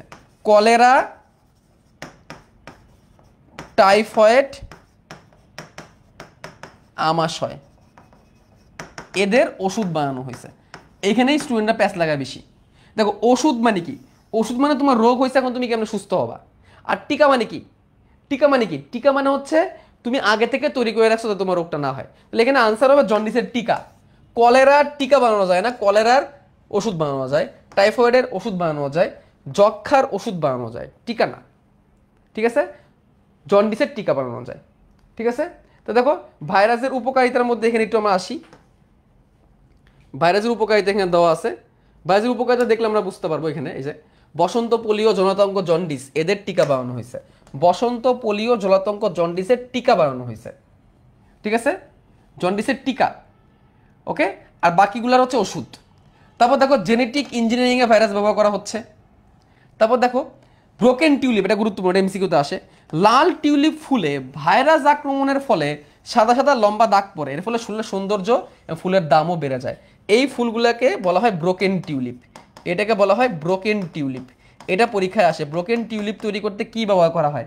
ভাইরাস ব্যবহার করা হয়। তারপর দেখো আরেকটা জানতে হবে, অস্ট্রেলিয়ায় একবার খরগোশ অনেক বেড়ে গেছিল, ফসলের ক্ষতি হচ্ছিল। এর ফলে মিক্সো ভাইরাস প্রয়োগ করে খরগোশকে মেরে খরগোশ নিধন করা হয়েছে। তাহলে কোন ভাইরাস প্রয়োগ করা হয়েছিল? Myxo virus. কোন ভাইরাস? Myxo virus. এগুলা কিন্তু এমসিকিউর জন্য গুরুত্বপূর্ণ, কারণ এগুলো কৃষি রিলেটেড। তারপর দেখো যুক্তরাষ্ট্রে এনপিভি ব্যবহার করে পতঙ্গকে মারা হয়। এনপিভি ব্যবহার করে পতঙ্গকে মারা হয়। তাহলে এইগুলা কিন্তু জানতে হবে, ঠিক আছে? শেষ, ভাইরাসের কাহিনী খতম, ভাইরাস শেষ। আমাদের যদি মানে মাঝখানে না যেত তাহলে এখন অনেকটা পড়ে ফেলতাম। আসো এবার ব্যাকটেরিয়া, আসো এবার কি পড়বো আমরা? ব্যাকটেরিয়া পড়বো। আসো আমরা ব্যাকটেরিয়া পড়ে ফেলি। ব্যাকটেরিয়ার বৈশিষ্ট্যগুলো আগে দেখি। ব্যাকটেরিয়ার বৈশিষ্ট্য, প্রথমে দেখবো আমরা ব্যাকটেরিয়ার বৈশিষ্ট্য। দেখো ব্যাকটেরিয়া আণুবীক্ষণিক, এটা কিন্তু অতি আণুবীক্ষণিক না। অতি আণুবীক্ষণিক কে বলতো? কে অতি আণুবীক্ষণিক? কে অতি আণুবীক্ষণিক বলতো? কে অতি আণুবীক্ষণিক? অতি আণুবীক্ষণ হচ্ছে ভাইরাস। এইখানে একটা পার্থক্য, ভাইরাস হচ্ছে অতি আণুবীক্ষণিক, অর্থাৎ ভাইরাস দেখতে গেলে আলট্রা মাইক্রোস্কোপ, ইলেকট্রন মাইক্রোস্কোপ লাগবে। আর ব্যাকটেরিয়া দেখতে গেলে নর্মাল মাইক্রোস্কোপ হইলেও চলে। এই জন্য ব্যাকটেরিয়া হচ্ছে আণুবীক্ষণিক আর ভাইরাস হচ্ছে অতি আণুবীক্ষণিক, ঠিক আছে? অতি আণুবীক্ষণিক। তারপর দেখো এরা এককোষী। দেখো খেয়াল করে, ব্যাকটেরিয়া এককোষী, তবে অনেকগুলো একসাথে কলোনি হয়ে বাস করতে পারে। ব্যাকটেরিয়া আদিকোষী, এটা তোমাদের আগিয়ে বলছি, প্রোক্যারিওটিক বা আদিকোষী। ব্যাকটেরিয়া আদিকোষী, কারণ কি? এর সুগঠিত নিউক্লিয়াস নাই, কোষীয় সব অঙ্গাণু নাই, শুধু রাইবোজোম আছে। এদের দ্বিভাজন প্রক্রিয়ার সংখ্যা বৃদ্ধি হয়, যেটাকে ইংলিশে বলে বাইনারি ফিশন। যেটাকে ইংলিশে বলে কি? Binary fission. কি বলে? Binary fission. এদের কোষপ্রাচীর পেপটিডোগ্লাইকন দিয়ে তৈরি, খুবই গুরুত্বপূর্ণ। এদের কোষপ্রাচীর কি দিয়ে তৈরি? পেপটিডোগ্লাইকন দিয়ে তৈরি। পেপটিডোগ্লাইকন কি? একটা mucoprotein. What is mucoprotein? Mucoprotein মানে হচ্ছে গ্লাইকোপ্রোটিন। মিউকোপ্রোটিন মানে কি? গ্লাইকোপ্রোটিন, অর্থাৎ carbohydrate plus protein. Carbohydrate plus protein. এখন দেখো ব্যাকটেরিয়ার কোষপ্রাচীর তো পেপটিডোগ্লাইকন দিয়ে তৈরি, তো বুঝলাম। পাশাপাশি এর মধ্যে মুরামিক অ্যাসিড এবং টিকোইক অ্যাসিড থাকে। এই মুরামিক অ্যাসিড আর টিকোইক অ্যাসিডটা অনেক গুরুত্বপূর্ণ, ঠিক আছে? মিরামিক অ্যাসিড এবং টিকোইক অ্যাসিড এটা গুরুত্বপূর্ণ। তারপরে ভাইরাসের যদি কোষপ্রাচীরটা পুরু হয়, তাকে বলা হয় gram positive virus, sorry bacteria. আর ব্যাকটেরিয়াটা যদি কোষপ্রাচীর পাতলা হয় তাহলে এটাকে বলা হয় gram negative bacteria. Gram negative bacteria. তাহলে ভাইরাসের কোষপ্রাচীর পুরু হইলে গ্রাম পজিটিভ ব্যাকটেরিয়া, আর ভাইরাসের কোষপ্রাচীর পাতলা হলে গ্রাম নেগেটিভ ব্যাকটেরিয়া। এটাকে কে নামকরণ করছে? হ্যান্স ক্রিশ্চিয়ান রোনালদো, তাই না? ক্রিশ্চিয়ান গ্রাম, বিজ্ঞানী হ্যান্স ক্রিশ্চিয়ান গ্রাম, উনি এই গ্রাম স্টেনিং পদ্ধতিতে এটা আবিষ্কার করছে। তারপর দেখো এইখানে কয়েকটা জিনিস আছে, এইখানে 3টা এমসিকিউ আছে, এই 3টা এমসিকিউ খুবই গুরুত্বপূর্ণ, এই 3টা এমসিকিউ খুবই গুরুত্বপূর্ণ। দেখো 3টা না, অ্যাকচুয়ালি 2টা, এইটা আর এইটা। দেখো ক্লস্ট্রিডিয়াম একটা ব্যাকটেরিয়ার নাম, আন্ডারলাইন করে দিচ্ছি কারণ এটা যেহেতু টাইপ করা হয়েছে, এটা ইটালিক করা দরকার ছিল। ক্লস্ট্রিডিয়াম একটা ব্যাকটেরিয়া যে হচ্ছে বাধ্যতামূলক অবায়বীয়। এখন অবায়বীয় বলতে বাতাস অ্যাকচুয়ালি অক্সিজেনকে বুঝাইছে, মানে হচ্ছে ক্লস্ট্রিডিয়াম এমন একটা ব্যাকটেরিয়া যেটা যেটা বাতাস অক্সিজেন থাকলে বাঁচবে না, বাধ্যতামূলক অবায়বীয়, অক্সিজেনের অনুপস্থিতিতে বাঁচে। কে? ক্লস্ট্রিডিয়াম। আরেকটা হচ্ছে বাধ্যতামূলক বায়বীয়, অর্থাৎ এর বাঁচতে গেলে অক্সিজেন লাগবেই, সেটাকে অ্যাজোটোব্যাক্টর বেজারিঙ্কিয়া, অ্যাজোটোব্যাক্টর দিয়ে মনে রাখতে পারি। অর্থাৎ সে বাঁচতে গেলে অবশ্যই অক্সিজেন লাগবেই, একজন অক্সিজেন থাকলে মারা যাবে, একজন বাঁচার জন্য অক্সিজেন লাগবেই। আরেকটা আছে সুবিধাবাদী অবায়বীয়, অর্থাৎ তার অক্সিজেন লাগে না, অক্সিজেনের মধ্যে সে বাঁচতে পারবে, অক্সিজেনের মধ্যে কে বাঁচতে পারবে। তাহলে এইখানে এই দুটো এমসিকিউ খুবই গুরুত্বপূর্ণ, কোনটা বাধ্যতামূলক বায়বীয়, কোনটা বাধ্যতামূলক অবায়বীয়। তাহলে এই হচ্ছে ব্যাকটেরিয়ার বৈশিষ্ট্য। এখন আসি একটু কয়েকটা এমসিকিউ। নিচের কোনটি প্রোক্যারিওট? প্রোক্যারিওট মানে কি আদিকোষী কোনটা? তো দেখে বুঝতে পারতেছো, ব্যাকটেরিয়াদের কোনো কোষ নাই, ছত্রাক, ছত্রাক প্রকৃত কোষী, ফান্টো উদ্ভিদের প্রকৃত কোষী। তাহলে আনসার হবে ব্যাকটেরিয়া, কারণ ব্যাকটেরিয়ারা আদিকোষী, ব্যাকটেরিয়া আদিকোষী। ব্যাকটেরিয়ার নামকরণ করেছেন যে বিজ্ঞানী, তার নাম কি? ও এখানে আনসার দাগানোই আছে, বিজ্ঞানী এরেনবার্গ, আনসার দাগানোই আছে। এরেনবার্গ হচ্ছে ব্যাকটেরিয়া নামটা দিছেন, ব্যাকটেরিয়া নামটা কে দিয়েছেন? বিজ্ঞানী এরেনবার্গ। এই বিজ্ঞানীর নামটা পড়তে হবে, বিজ্ঞানীর নামটা পড়তে হবে। ব্যাকটেরিয়া নামটা কে দিয়েছেন? বিজ্ঞানী এরেনবার্গ। নিচের কোনটি ব্যাকটেরিয়ার বৈশিষ্ট্য? দেখো তো ব্যাকটেরিয়ার বৈশিষ্ট্য, এরা অকোষীয় না, ব্যাকটেরিয়া অকোষীয় না, এদের দেহে কোনো এনজাইম থাকে না, থাকে ব্যাকটেরিয়া দেহে এনজাইম থাকে, ব্যাকটেরিয়া দেহে এনজাইম থাকে। বিপাক ক্রিয়া ঘটে না, ঘটে, ব্যাকটেরিয়া বিপাক ঘটে, এনজাইম আছে বলে ব্যাকটেরিয়া বিপাক ঘটে, কারণ ব্যাকটেরিয়া একটা কোষ। এতে সাইটোপ্লাজম ও রাইবোজোম আছে, ইয়েস এটা হবে আনসার। ব্যাকটেরিয়ার সাইটোপ্লাজম আছে এবং ব্যাকটেরিয়ার রাইবোজোম আছে। জেনে রাখো ব্যাকটেরিয়ার রাইবোজোম হচ্ছে কেমন রাইবোজোম? 70S ribosome. ব্যাকটেরিয়ার রাইবোজোম কেমন রাইবোজোম? 70S ribosome. ক্লিয়ার? ডান। আসো এটি আদর্শ ব্যাকটেরিয়ার গঠন আমরা একটু দেখি, এটা আদর্শ ব্যাকটেরিয়ার গঠনটা আমরা একটু দেখি। এটা আদর্শ ব্যাকটেরিয়ার গঠন, খেয়াল করো। একটি আদর্শ ব্যাকটেরিয়ার কি কি থাকে? একটি আদর্শ ব্যাকটেরিয়ার প্রাথমিকভাবে একটি কোষ ঝিল্লি থাকবে, প্রাথমিকভাবে একটি আদর্শ ব্যাকটেরিয়ার কি থাকবে? একটি কোষ ঝিল্লি থাকবে, ঠিক আছে? কোষ ঝিল্লিটা যখন ভিতর দিকে ভাঁজ হয়ে থাকে এটাকে বলে মেসোজোম। তাহলে প্রথম কথা, কোষ ঝিল্লি ভিতর দিকে ভাঁজ হয়, কোষ ঝিল্লির ভাঁজকে বলে মেসোজোম। কোষ ঝিল্লির ভাঁজকে বলে কি? মেসোজোম, প্রথম কথা। 2 নম্বর কথা, এদের কোষ প্রাচীর থাকবে। কোষ প্রাচীরটা কি দিয়ে তৈরি হবে? পেপটিডোগ্লাইকন দিয়ে তৈরি হবে, এটা আমরা পড়ে ফেলছি অলরেডি। এদের ক্যাপসুল থাকবে, দেখো কোষ প্রাচীরের বাইরেও আরেকটা আবরণ থাকবে, এটাকে বলা হয় ক্যাপসুল। এই যে কোষ প্রাচীরের বাইরেও একটা এক্সট্রা একটা আবরণ আছে, এটাকে বলে ক্যাপসুল। ক্যাপসুল, ক্যাপসুল, ক্যাপসুল কি দিয়ে তৈরি হয়? ক্যাপসুল প্রোটিন, লিপিড এবং মোস্টলি শর্করা দিয়ে তৈরি হয়। এটা প্রতিরক্ষা দেয়। এবং এর আরেকটা নাম আছে, এর আরেক নাম হচ্ছে স্লাইম স্তর। এর আরেক নাম কি? স্লাইম স্তর। তারপরে দেখো ব্যাকটেরিয়াতে কি থাকে? প্লাজমিড থাকে। প্লাজমিড কি? বৃত্তাকার ডিএনএ। ব্যাকটেরিয়াতে কি থাকে? প্লাজমিড থাকে। প্লাজমিড কি? বৃত্তাকার ডিএনএ। এই যে প্লাজমিড, প্লাজমিড কি? বৃত্তাকার ডিএনএ। তারপরে একটা পয়েন্ট খুবই গুরুত্বপূর্ণ, সেটা হচ্ছে ব্যাকটেরিয়াতে কি থাকে? ফ্লাজেলা থাকে। কি থাকে? ফ্লাজেলা থাকে। ফ্লাজেলা ব্যাকটেরিয়ার কি? চলন অঙ্গ। ফ্লাজেলা কি? ব্যাকটেরিয়ার চলন অঙ্গ, এটা দিয়ে ব্যাকটেরিয়া চলাচল করতে পারে। এটা ফ্লাজেলার 3টা অংশ, কি কি? হুক, বেজাল বডি এবং সূত্রক। একটা ফ্লাজেলার 3টা অংশ, হুক, বেজাল বডি এবং সূত্রক। এই যে এগুলো হচ্ছে ফ্লাজেলা, এই যে এগুলো হচ্ছে ফ্লাজেলা, এগুলো হচ্ছে ফ্লাজেলা। হুক, বেজাল বডি এবং সূত্রক। এবং ফ্লাজেলা কোন প্রোটিন দিয়ে তৈরি? ফ্লাজেলা ফ্লাজেলিন নামক প্রোটিন দিয়ে তৈরি। ফ্লাজেলা ফ্লাজেলিন প্রোটিন দিয়ে তৈরি। তারপর দেখো তার নিচের দিকে এরকম একটা জিনিস থাকে যার নাম হচ্ছে পিলি, এই যে এটার নাম হচ্ছে পিলি। পিলি দিয়ে সে সংক্রমণ করে, ঠিক আছে, পিলি দিয়ে সে কি করে সংক্রমণ করে, পিলি, তার থাকবে হচ্ছে পিলি, পিলি দিয়ে সে কি করবে, সংক্রমণ করবে। যার ক্লাস করতে ভাল লাগতেছে না চুপচাপ ক্লাস ছেড়ে চলে যাও, শেষ কথা, কমেন্ট করবা না যে ভাইয়ের কতক্ষণ ক্লাস। পিলিন প্রোটিন দিয়ে তৈরি, কি দিয়ে তৈরি, পিলিন প্রোটিন দিয়ে তৈরি। এ কি করে, ব্যাকটেরিয়াকে সংক্রমণ করে, ব্যাকটেরিয়াকে সংক্রমণ করে, একটা ব্যাকটেরিয়া থেকে আরেকটা ব্যাকটেরিয়াতে, একটা ব্যাকটেরিয়াতে আরেকটা ভাইরাসে, আরেকটা পোষক দেহতে রোগ তৈরি করতে এই পিলিটা হেল্প করে, যে এটা পিলি। যেমন ধারণা করা হয় গনোরিয়া রোগের সংক্রমণ করে হচ্ছে পিলি, গনোরিয়া রোগ সংক্রমণ করে হচ্ছে পিলি। এই কথাগুলা লাগবে, এই কথাগুলা লাগবেই। তারপর দেখো এর মধ্যে ভলিউটিন থাকে, চর্বি দানা থাকে, এগুলো জানতে পারো, এগুলা সাধারণত আসে না, বাট এই জিনিসগুলো জানতেই হবে যেগুলো আমি লিখে দিলাম, ঠিক আছে।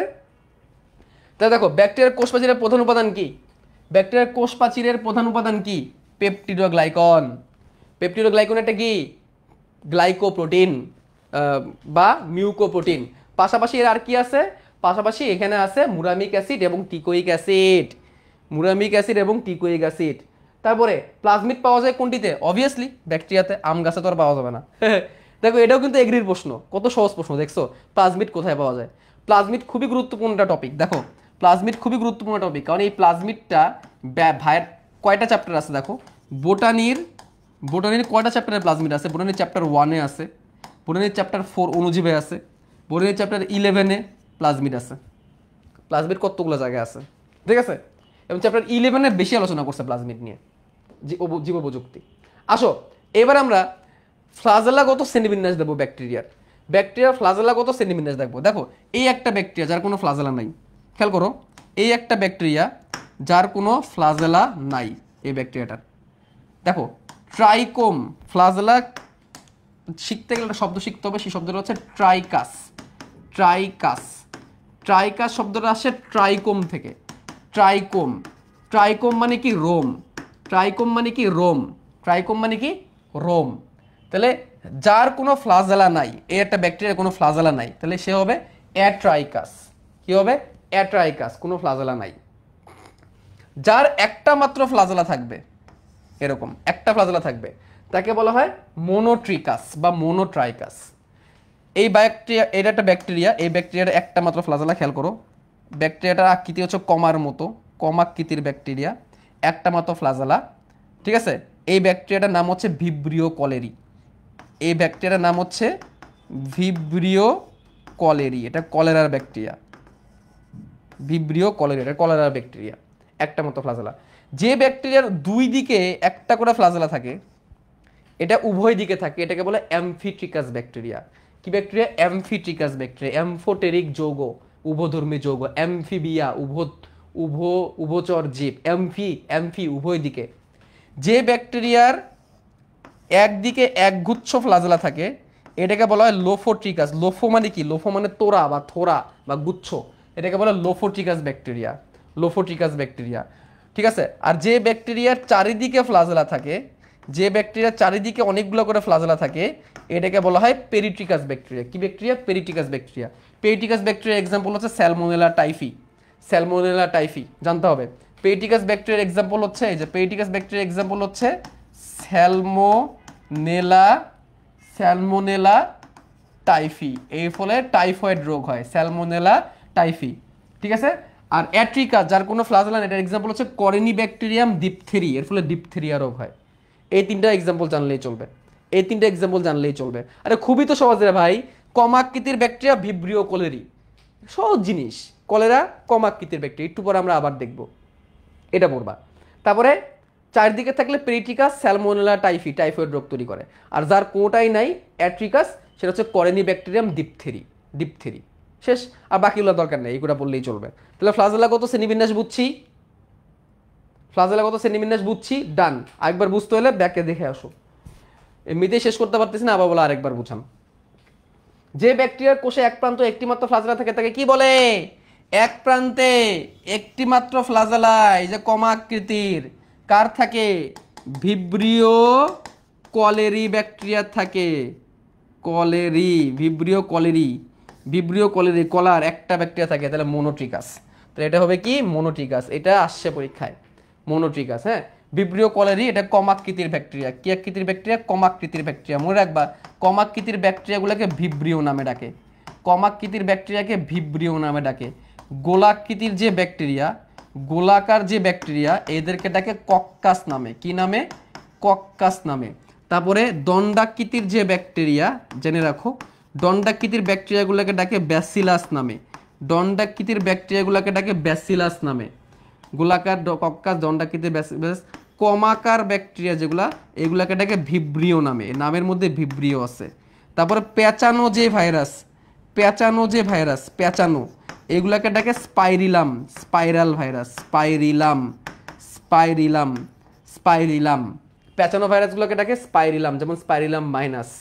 তারপরে বহুরূপী ভাইরাস আছে কিছু, বহুরূপী ভাইরাস, যে ভাইরাসগুলো তার রূপ চেঞ্জ করে, এটার এক্সাম্পল হচ্ছে রাইজোবিয়াম, রাইজোবিয়াম, রাইজোবিয়াম ভাইরাস এক এক জায়গায় এক এক রকম আকার ধারণ করে, এটা বহুরূপী ভাইরাস। তারপর তারকাকার ভাইরাস আছে, তারকাকার ভাইরাস, তারার মতো, তারার মতো। তারাকে ইংলিশে কি বলে? স্টার। এখান থেকে মনে রাখবা স্টেলা, স্টেলা এসপি, এটা কি আকার ভাইরাস? তারকাকার ভাইরাস। ঠিক আছে, এই ওকে, এগুলো একটু জেনে রাখি আমরা। তারপরে ফ্লাজেলা ছাড়া ব্যাকটেরিয়াকে কি বলে? ফ্লাজেলা ছাড়া ব্যাকটেরিয়াকে অ্যাট্রাইকাস বলে। কি বলে? অ্যাট্রাইকাস। নাই, কোনো ট্রাইকোম নাই।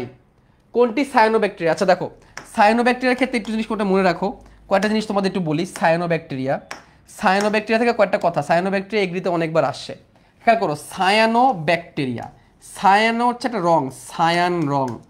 সায়ান রং বলতে কোন রং বোঝায়? সায়ান হচ্ছে একটা রং যেটা হচ্ছে নীলাভ সবুজ রং। কোন রং? নীলাভ সবুজ রং। এই যে এই কালারটা, যে এমসিকিউ কোশ্চেন লেখা যে কালারটা না, এটা হচ্ছে সায়ান কালার, নীলাভ সবুজ রং। যেহেতু নীলাভ সবুজ, এই ব্যাকটেরিয়াগুলো কেমন হয় দেখো, এই ব্যাকটেরিয়াগুলো যে এরকম একসাথে অনেকগুলো থাকে, এরকম একসাথে অনেকগুলো, একসাথে অনেকগুলো, এগুলো একটা সায়ানোব্যাকটেরিয়া। এগুলো এক একটা সায়ানোব্যাকটেরিয়া, এক একটা সায়ানোব্যাকটেরিয়া, একসাথে অনেকগুলো, সায়ান কালার। এই যে এরকম আরেকটু সবুজ টাইপের হয়, এতটাও এরকম না, আরেকটু সবুজ টাইপের হয়। এই ব্যাকটেরিয়াগুলোর নাম হচ্ছে এইগুলা, এই ব্যাকটেরিয়াগুলো যেমন একটা এক্সাম্পল হচ্ছে নস্টক, একটা এক্সাম্পল হচ্ছে নস্টক। আর এরকম আরেকটা আছে অ্যানাবেইনা, অ্যানাবেইনা, নস্টক, অ্যানাবেইনা। এই নস্টক আর অ্যানাবেইনাটাকে আমরা আবার পড়বো কোথায়? সাইকাসে। সাইকাসের মূলে এই নস্টক আর অ্যানাবেইনা মিলে কি করে? কোয়ালয়েড মূল তৈরি করে। এরা হচ্ছে সায়ানোব্যাকটেরিয়া। এখন এরা সবুজ কালার দেখা এদেরকে প্রথমে শৈবাল ভাবা হয়েছিল। কি ভাবা হয়েছিল? শৈবাল ভাবা হয়েছিল। কিরকম শৈবাল? নীলাভ সবুজ শৈবাল ভাবা হয়েছিল এদেরকে, ভাবছিল এটা শৈবাল। পরে যখন এদের কোষের ভিতরে ঢুকলো, এরা তো দেখে এটা ব্যাকটেরিয়া। ঠিক আছে, দেখে এটি কি? দেখে হচ্ছে ব্যাকটেরিয়া। তাহলে অ্যাকচুয়ালি এরা মনেরা রাজ্যের অন্তর্ভুক্ত। এদের রাজ্য কি? এদের রাজ্য হচ্ছে মনেরা রাজ্য। এদের রাজ্য হচ্ছে মনেরা রাজ্য। এরা রাজ্য মনেরা, ডাকতেছে নীলাভ সবুজ শৈবাল, আবার ইংলিশে ডাকতেছে কি? Cyano bacteria. এর পিছনে কারণ হচ্ছে এদের ফাইকোসায়ানিন নামক রঞ্জক থাকে। ওকে, সায়ানোব্যাকটেরিয়া কোন ধরনের উদ্ভিদ? সায়ানোব্যাকটেরিয়া হচ্ছে green blue algae, blue green algae. এটা কোনো ভাইরাস না, এটা কোনো ফাঙ্গাস বা ছত্রাকও না, এটা কোনো, এটা টিপিক্যাল ব্যাকটেরিয়া মানে কি? সাধারণ ব্যাকটেরিয়াও না এরা। টিপিক্যাল ব্যাকটেরিয়া মানে সাধারণ ব্যাকটেরিয়া এরা না। এটা কি? এটা হচ্ছে নীলাভ সবুজ শৈবাল। ব্লু মানে নীল, গ্রিন মানে সবুজ, অ্যালগি মানে শৈবাল, নীলাভ সবুজ শৈবাল। ঠিক আছে, গেল। সায়ানোব্যাকটেরিয়া কি? একই জিনিস, নীলাভ সবুজ শৈবাল একই জিনিস, কয়েকবার আসছে এটা এগ্রিতে। আসো, gram positive bacteria, gram negative bacteria. আগেও একবার বলছিলাম, gram positive bacteria, gram negative bacteria. Gram positive কোনগুলা? গ্রাম পজিটিভ কোনগুলা? যাদের কোষ প্রাচীর পুরু, যাদের কোষ প্রাচীর অনেক কি থাকে? পুরু থেকে, তাই বলে গ্রাম পজিটিভ ব্যাকটেরিয়া, যাদের কোষ প্রাচীর পুরু। এটা মনে রাখার টেকনিক হচ্ছে, এটা মনে রাখার টেকনিক হচ্ছে ক্লাসটায় বেশ ল্যাক আছে। এগুলো হচ্ছে গ্রাম পজিটিভ মনে রাখার টেকনিক। তুমি যদি গ্রাম পজিটিভ মনে রাখো তাহলে তোমার গ্রাম নেগেটিভ মনে রাখা লাগবে না। তুমি যদি গ্রাম পজিটিভ মনে রাখো তোমার গ্রাম নেগেটিভ মনে রাখা লাগবে না। ঠিক আছে, এখন দেখো ক্লাসটায় বেশ ল্যাক আছে মানে কি? আজকে তোমাদের আমি ক্লাস পড়াইলাম, ক্লাসে সব কিছু পড়াইলাম না, ধরো ফাঁকিবাজি করলাম, তখন তোমরা বাইরে কি বলবা? হ্যাঁ ভাই আজকে ক্লাস নিয়েছে, ক্লাসে অনেক ল্যাক আছে, ভাই আজকে সব কিছু পড়াই নাই। ক্লাসটায় বেশ ল্যাক আছে, এখানে মনে রাখবা। ক্লাসটা থেকে মনে রাখবা ক্লস্ট্রিডিয়াম, ক্লাসটা মনে রাখবা ক্লস্ট্রিডিয়াম, আর দন্তা শয়টা দিয়ে মনে রাখবা স্ট্যাফাইলোকক্কাস, স্ট্যাফাইলোকক্কাস। আরেকটা আছে স্ট্রেপ্টোকক্কাস, দরকার নেই। বেস থেকে মনে রাখবা ব্যাসিলাস, বেস থেকে মনে রাখবা ব্যাসিলাস। ল্যাক থেকে মনে রাখবা lactic acid bacteria, lactic acid bacteria. আর আসে থেকে মনে রাখবা অ্যাক্টিনো ব্যাকটেরিয়া, অ্যাক্টিনো ব্যাকটেরিয়া। এইগুলা হচ্ছে কি, এইগুলা গ্রাম পজিটিভ, এইগুলো ছাড়া যা আছে গ্রাম নেগেটিভ। ঠিক আছে, অনেকে আবার 1 লাখ কষ্ট দিয়ে মনে রাখে, যেটা দিয়ে পারো মনে রাখলেই হইলো গেল। আসো এইবার আমরা আসি, বইয়ের কিছু স্ক্রিনশট এখানে দিয়ে দিছি। ব্যাকটেরিয়ার গুরুত্ব দেখো, এখানে হচ্ছে ব্যাকটেরিয়ার গুরুত্ব, এই জায়গাগুলোটা গুরুত্ব 5 স্টার। এই চ্যাপ্টারের সব থেকে বেশি প্রশ্ন ব্যাকটেরিয়া থেকে আসছে কোন জায়গা থেকে জানো? ব্যাকটেরিয়া এই গুরুত্বগুলো থেকে। ঠিক আছে, ব্যাকটেরিয়া গুরুত্বগুলো থেকে বেশি প্রশ্ন আসে। একটা মিনিট, ব্যাকটেরিয়া গুরুত্বগুলো থেকে অনেক বেশি প্রশ্ন আসছে। খেয়াল করো, কয়েকটা জিনিস আমি একটু দাগাই দিই। দেখো কি কি পড়বা। ব্যাকটেরিয়া থেকে অ্যান্টিবায়োটিক তৈরি করা যায়, সাবটিলিন নামক অ্যান্টিবায়োটিক, পলিমিক্সিন নামক অ্যান্টিবায়োটিক তৈরি করা হয়েছে। কোন ব্যাকটেরিয়া ব্যবহার হয়েছে এটা এতটা গুরুত্বপূর্ণ না, নাম দেখলেও বুঝতে পারবা। সাবটিলিন নামের মধ্যে ব্যাসিলাস সাবটিলিস আছে, পলিমিক্সিন নামের মধ্যে ব্যাসিলাস পলিমেক্সা আছে। এটা গুরুত্বপূর্ণ না, গুরুত্বপূর্ণ হচ্ছে কোন অ্যান্টিবায়োটিক দুইটা ব্যাকটেরিয়া দিয়ে বানানো হয়েছে, সাবটিলিন আর পলিমিক্সিন। তারপর টিকা বানানো হয়েছে, ডিপিটির টিকা বানানো হয়েছে। কার টিকা? ডিপিটি, ডিপথেরিয়া, পার্টুয়েসিস অ্যান্ড টিটেনাস, এই 3টা রোগের জন্য একটা টিকা, ডিপিটি টিকা। কি টিকা? ডিপিটি টিকা। Diphtheria, pertussis, tetanus. ডিপথেরিয়া মানে ডিপথেরিয়া, পার্টুয়েসিস মানে হচ্ছে হুপিং কাশি, আর টিটেনাস মানে ধনুষ্টঙ্কার। ঠিক আছে, জীবাণুগুলোর নাম যদি পড়তে পারো তাহলে ভালো, না পড়তে পারলেও সমস্যা নাই। দেখো নামগুলো খুবই সহজ, ডিপথেরিয়া নামের মধ্যে ডিপথেরিয়া আছে, পার্টুয়েসিস নামের মধ্যে পার্টুয়েসিস আছে, আর ক্লস্ট্রিডিয়াম টিটেনি টিটেনাস নামের মধ্যে টিটেনাস আছে। এটাই হচ্ছে টিটেনাস, যার ফলে ধনুষ্টঙ্কার হয়। ঠিক আছে, জানতে হবে। তারপরে কৃষিক্ষেত্রে ভাই 5 স্টারের উপরে যদি কিছু থাকে, এটা হচ্ছে এটা। 5 স্টারের যদি উপরে কিছু থাকে তাহলে হচ্ছে এটা। ভাই তোমরা এগ্রিতে পরীক্ষা দিচ্ছ, তার মানে এগুলো গুরুত্ব অপরিসীম। ঠিক আছে, এগ্রিতে পরীক্ষা দিচ্ছ, তাহলে মাটির উর্বরতা দরকার নাই, নাইট্রোজেন সংবন্ধন আর নাইট্রিফিকেশন। ভাই রে ভাই, এই দুইটা জায়গা থেকে যে কি পরিমাণ প্রশ্ন এগ্রিতে আসছে, নাইট্রোজেন সংবন্ধন, নাইট্রিফিকেশন, নাইট্রোজেন সংবন্ধন, নাইট্রিফিকেশন। আর এটা আছে ডিনাইট্রিফিকেশন। খেয়াল করো আগে ব্যাকটেরিয়ার নামগুলা, অ্যাজোটোব্যাক্টর, সিউডোমোনাস, ক্লস্ট্রিডিয়াম, রাইজোবিয়াম। এই যে 4টা ব্যাকটেরিয়া আগে জেনে রাখো, এরা হচ্ছে নাইট্রোজেন সংবন্ধন করে। কি করে? নাইট্রোজেন সংবন্ধন করে, নাইট্রোজেন ফিক্সেশন করে, নাইট্রোজেন ফিক্সিসিং ব্যাকটেরিয়া বলা হয়।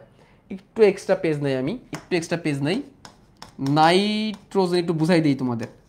নাইট্রোজেন ফিক্সিসিং, নাইট্রোজেন সংবন্ধন কারা কারা করছে? Azotobacter, pseudomonas, Clostridium, rhizobium. Azotobacter, Clostridium, pseudomonas, extra ভাবে আরেকটা আছে রাইজোবিয়াম। এই রাইজোবিয়ামটা কি? এই রাইজোবিয়ামটা শিমের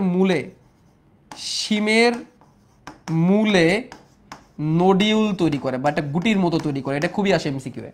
এবং এই গুটি এবং এই ব্যাকটেরিয়াগুলো কি করে জানো? গাছের মূলে মাটিতে বায়ুমণ্ডলের নাইট্রোজেনকে নাইট্রোজেনের যৌগতে রূপান্তর করে, তারপরে উদ্ভিদে প্রেরণ করে। উদ্ভিদ সরাসরি বায়ুমণ্ডল থেকে নাইট্রোজেন নিতে পারে না, এটা একটা সমস্যা। এই জন্য বায়ুমণ্ডলের নাইট্রোজেনকে এই ব্যাকটেরিয়াগুলা নাইট্রোজেনের যৌগে পরিণত করে এবং উদ্ভিদকে প্রদান করে। নাইট্রোজেনের যৌগ এবং উদ্ভিদকে প্রদান, তাহলে নাইট্রোজেনের যৌগ আকারে প্রদান করে, এই কথাটাই গুরুত্বপূর্ণ উদ্ভিদকে। এই জন্যে এরা হচ্ছে নাইট্রোজেন ফিক্সিসিং ব্যাকটেরিয়া। এর মধ্যে রাইজোবিয়ামটা ভালো করে মনে রাখবা, কারণ রাইজোবিয়ামটা শিম গাছের মূলে নোডিউল তৈরি করে। আচ্ছা, আরেকটা আছে, সেটা হচ্ছে নাইট্রিফিকেশন। আরেকটা আছে নাইট্রিফিকেশন। এটা কি জিনিস? নাইট্রিফিকেশন এ কনসি চিড়িয়া হ্যাঁ। খেয়াল করো, বায়ুমণ্ডলের নাইট্রোজেন গ্যাস মাটিতে পানির সাথে বিক্রিয়া করে পরিণত হয় অ্যামোনিয়াতে। কিসে পরিণত হয়? অ্যামোনিয়াতে।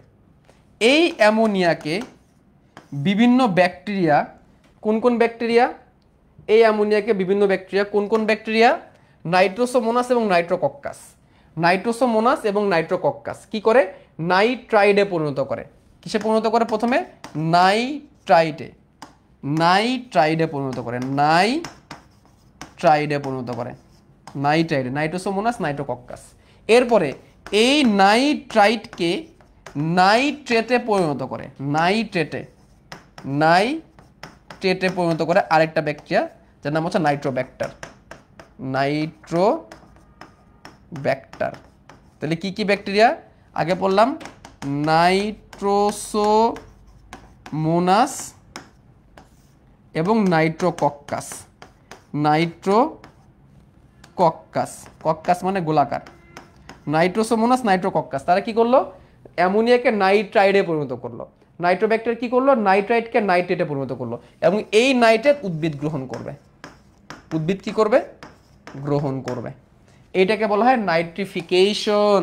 এই জন্য এরা এরা এই যে কারা, এই জন্যে নাইট্রোসোমোনাস নাইট্রোকক্কাস আর নাইট্রোব্যাক্টার এরা হচ্ছে নাইট্রিফাইং ব্যাকটেরিয়া, নাইট্রিফাইং ব্যাকটেরিয়া। তাহলে দেখো এরা হচ্ছে nitrogen fixing bacteria, Azotomonas, Pseudomonas, Clostridium এবং রাইজোবিয়াম। আর এরা হচ্ছে নাইট্রিফাইং ব্যাকটেরিয়া।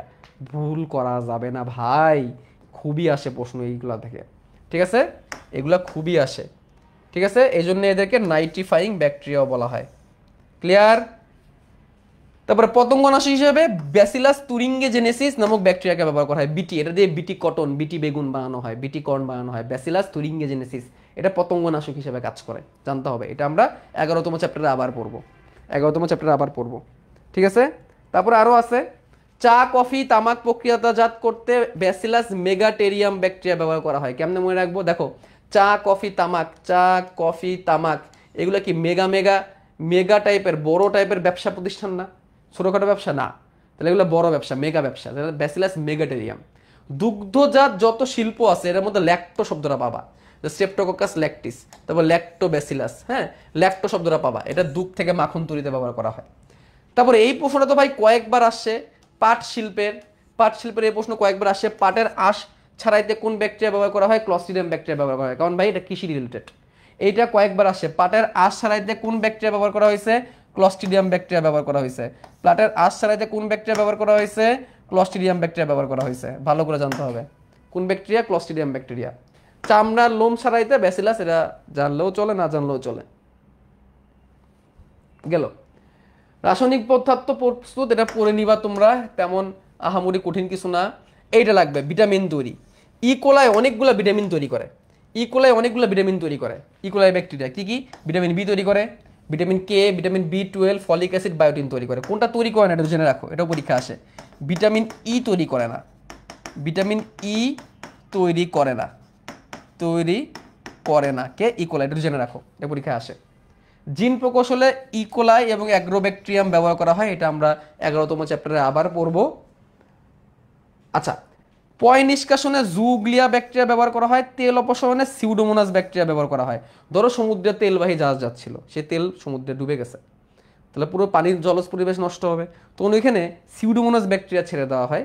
এরা সে তেলকে, যেহেতু তেলটা জৈব যৌগকে খেয়ে মিথেন, কার্বন ডাইঅক্সাইড ইত্যাদি গ্যাস আকারে ছেড়ে দেয়, এভাবে তেল অপসারণ হয়। এই সেম কাজটাই বায়োগ্যাসের বেলাও করা হয়।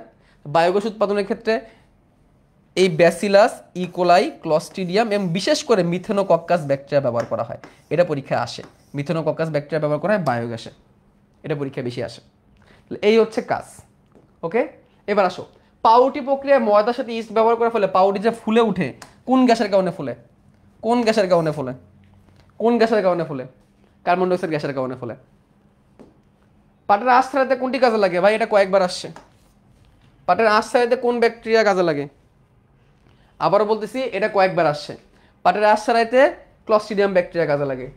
দধি তৈরিতে কোন অণুজীবটি ব্যবহার করা হয়, দধি দুধ থেকে তৈরি হয়, ল্যাক্টো টাইপের কিছু একটা খোঁজো, এই যে স্ট্রেপ্টোকক্কাস ল্যাকটিস, নাম দেখেই বুঝতে পারতেছি, নাম দেখেই বুঝতে পারতেছি, ঠিক আছে। নাইট্রিফিকেশনের মাধ্যমে অ্যামোনিয়া নাইট্রেটে পরিণত করতে কিসের সহযোগিতা নিতে হয়, ভাই এটা এত কিছু দেখার দরকারই নেই, ব্যাকটেরিয়ার সহযোগিতা নিতে হয়। এখানে আমরা ভাবতাম যদি কোন ব্যাকটেরিয়া ব্যবহার হয়, ভাবা লাগতো, বাট লাগেই নাই, আনসার ব্যাকটেরিয়াতে চলে আসছে।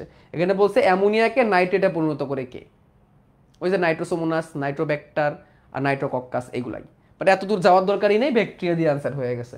যে জীবাণু বায়ু থেকে সরাসরি নাইট্রোজেন শোষণ করে মাটিতে নাইট্রেট যৌগ তৈরি করে, তা হচ্ছে কি? ওইটাও দেখো, এত দূর যাওয়ার দরকার নাই। রাইজোবিয়ামরে বুঝাইতেছে যে মূলে নোডিউল তৈরি করে, এত দূর যাওয়ার দরকারই নেই। ঠিক আছে, ব্যাকটেরিয়াতেই হয়ে গেছে, কারণ বাকিগুলো তো আর ব্যাকটেরিয়া না। আচ্ছা, এইটা একটা ব্যাকটেরিয়া মাটিতে ফ্রি লিভিং, এটা একটা প্রশ্ন। এই প্রশ্ন আবুল হাসান স্যারের বইয়ের মধ্যে নাই, আমি ব্যাখ্যা এখানে লিখে দিচ্ছি, ব্যাখ্যা এখন পড়ার দরকার নাই, আমি আনসার বলে দিচ্ছি। ফ্রি লিভিং নাইট্রোজেন সংবন্ধনকারী ব্যাকটেরিয়া কোনটা? খেয়াল করো, নাইট্রোজেন সংবন্ধনকারী ব্যাকটেরিয়া আমরা পড়ছি অ্যাজোটোব্যাক্টার, সিউডোমোনাস, ক্লস্ট্রিডিয়াম এবং রাইজোবিয়াম, এগুলো আমরা পড়ছি। এন্ড এখানে খেয়াল করো, এখানে নাইট্রোসোমোনাস তো অবশ্যই হবে না, বাট বাকিগুলোর মধ্যে প্যাচ লাগতেছে, তিনটাই আছে। বলছো মাটিতে ফ্রি লিভিং নাইট্রোজেন সংবন্ধনকারী ব্যাকটেরিয়া, এটা বইয়ের মধ্যে নাই আবুল হাসান স্যারের মধ্যে। খেয়াল করো, আমি লিখে দিছি, পরে তোমরা পড়ে নিতে পারবা। ফ্রি লিভিং নাইট্রোজেন সংবন্ধনকারী ব্যাকটেরিয়া হচ্ছে এমন একটা ব্যাকটেরিয়া যা অন্য কোনো জীবের উপর নির্ভর না করে নিজে নিজে নাইট্রোজেন সংবন্ধন করতে পারে। এবং এগুলো কে কে? Azotobacter, অ্যানাবেইনা, নস্টোক, বেজারিঙ্কিয়া, Clostridium. এখানে কোনটা আছে? এখানে আমাদের অ্যাজোব্যাক্টর আছে, আনসার হবে অ্যাজোটোব্যাক্টর। এটা আমাদের আবুল হাসান স্যারের বইয়ের মধ্যে নাই, ব্যাখ্যা আমি লিখে দিছি, পরে তোমরা পড়ে নিতে পারবা। তো আনসার কে? অ্যাজোটোব্যাক্টর। আনসার কে? অ্যাজোটোব্যাক্টর। মাটিতে ফ্রি লিভিং নাইট্রোজেন সংবন্ধনকারী ব্যাকটেরিয়াকে অ্যাজোটোব্যাক্টর। ঠিক আছে, কোনো বইয়ের মধ্যে এটাকে আবার এটাও আনসার দাগাইছে, দুটাকেই আনসার দাগাইছে, অ্যাজোটোব্যাক্টর, সিউডোমোনাস, ডাবল আনসার দাগাইছে। সো দুটো জিনিস আমরা একটু জেনে রাখি। ঠিক আছে, দুটো জিনিস। বাট তার তো আবার রাইজোবিয়ামও দাগাইতে হয়, তো রাইজোবিয়ামও দাগাইতে হয়। বাট এখানে আনসার হচ্ছে অ্যাজোটোব্যাক্টর, তোমরা অ্যাজোটোব্যাক্টর আনসার দিবা। মাটিতে ফ্রি লিভিং নাইট্রোজেন সংবন্ধনকারী ব্যাকটেরিয়া কোনটা? অ্যাজোটোব্যাক্টর। ঠিক আছে, তারপর দেখো কোনটি ডিনাইট্রিফাইং ব্যাকটেরিয়া নয়? কি দিছে? কোনটি ডিনাইট্রিফাইং ব্যাকটেরিয়া নয়, কি হবে আনসার বলো তো? একটা মিনিট দাঁড়াও।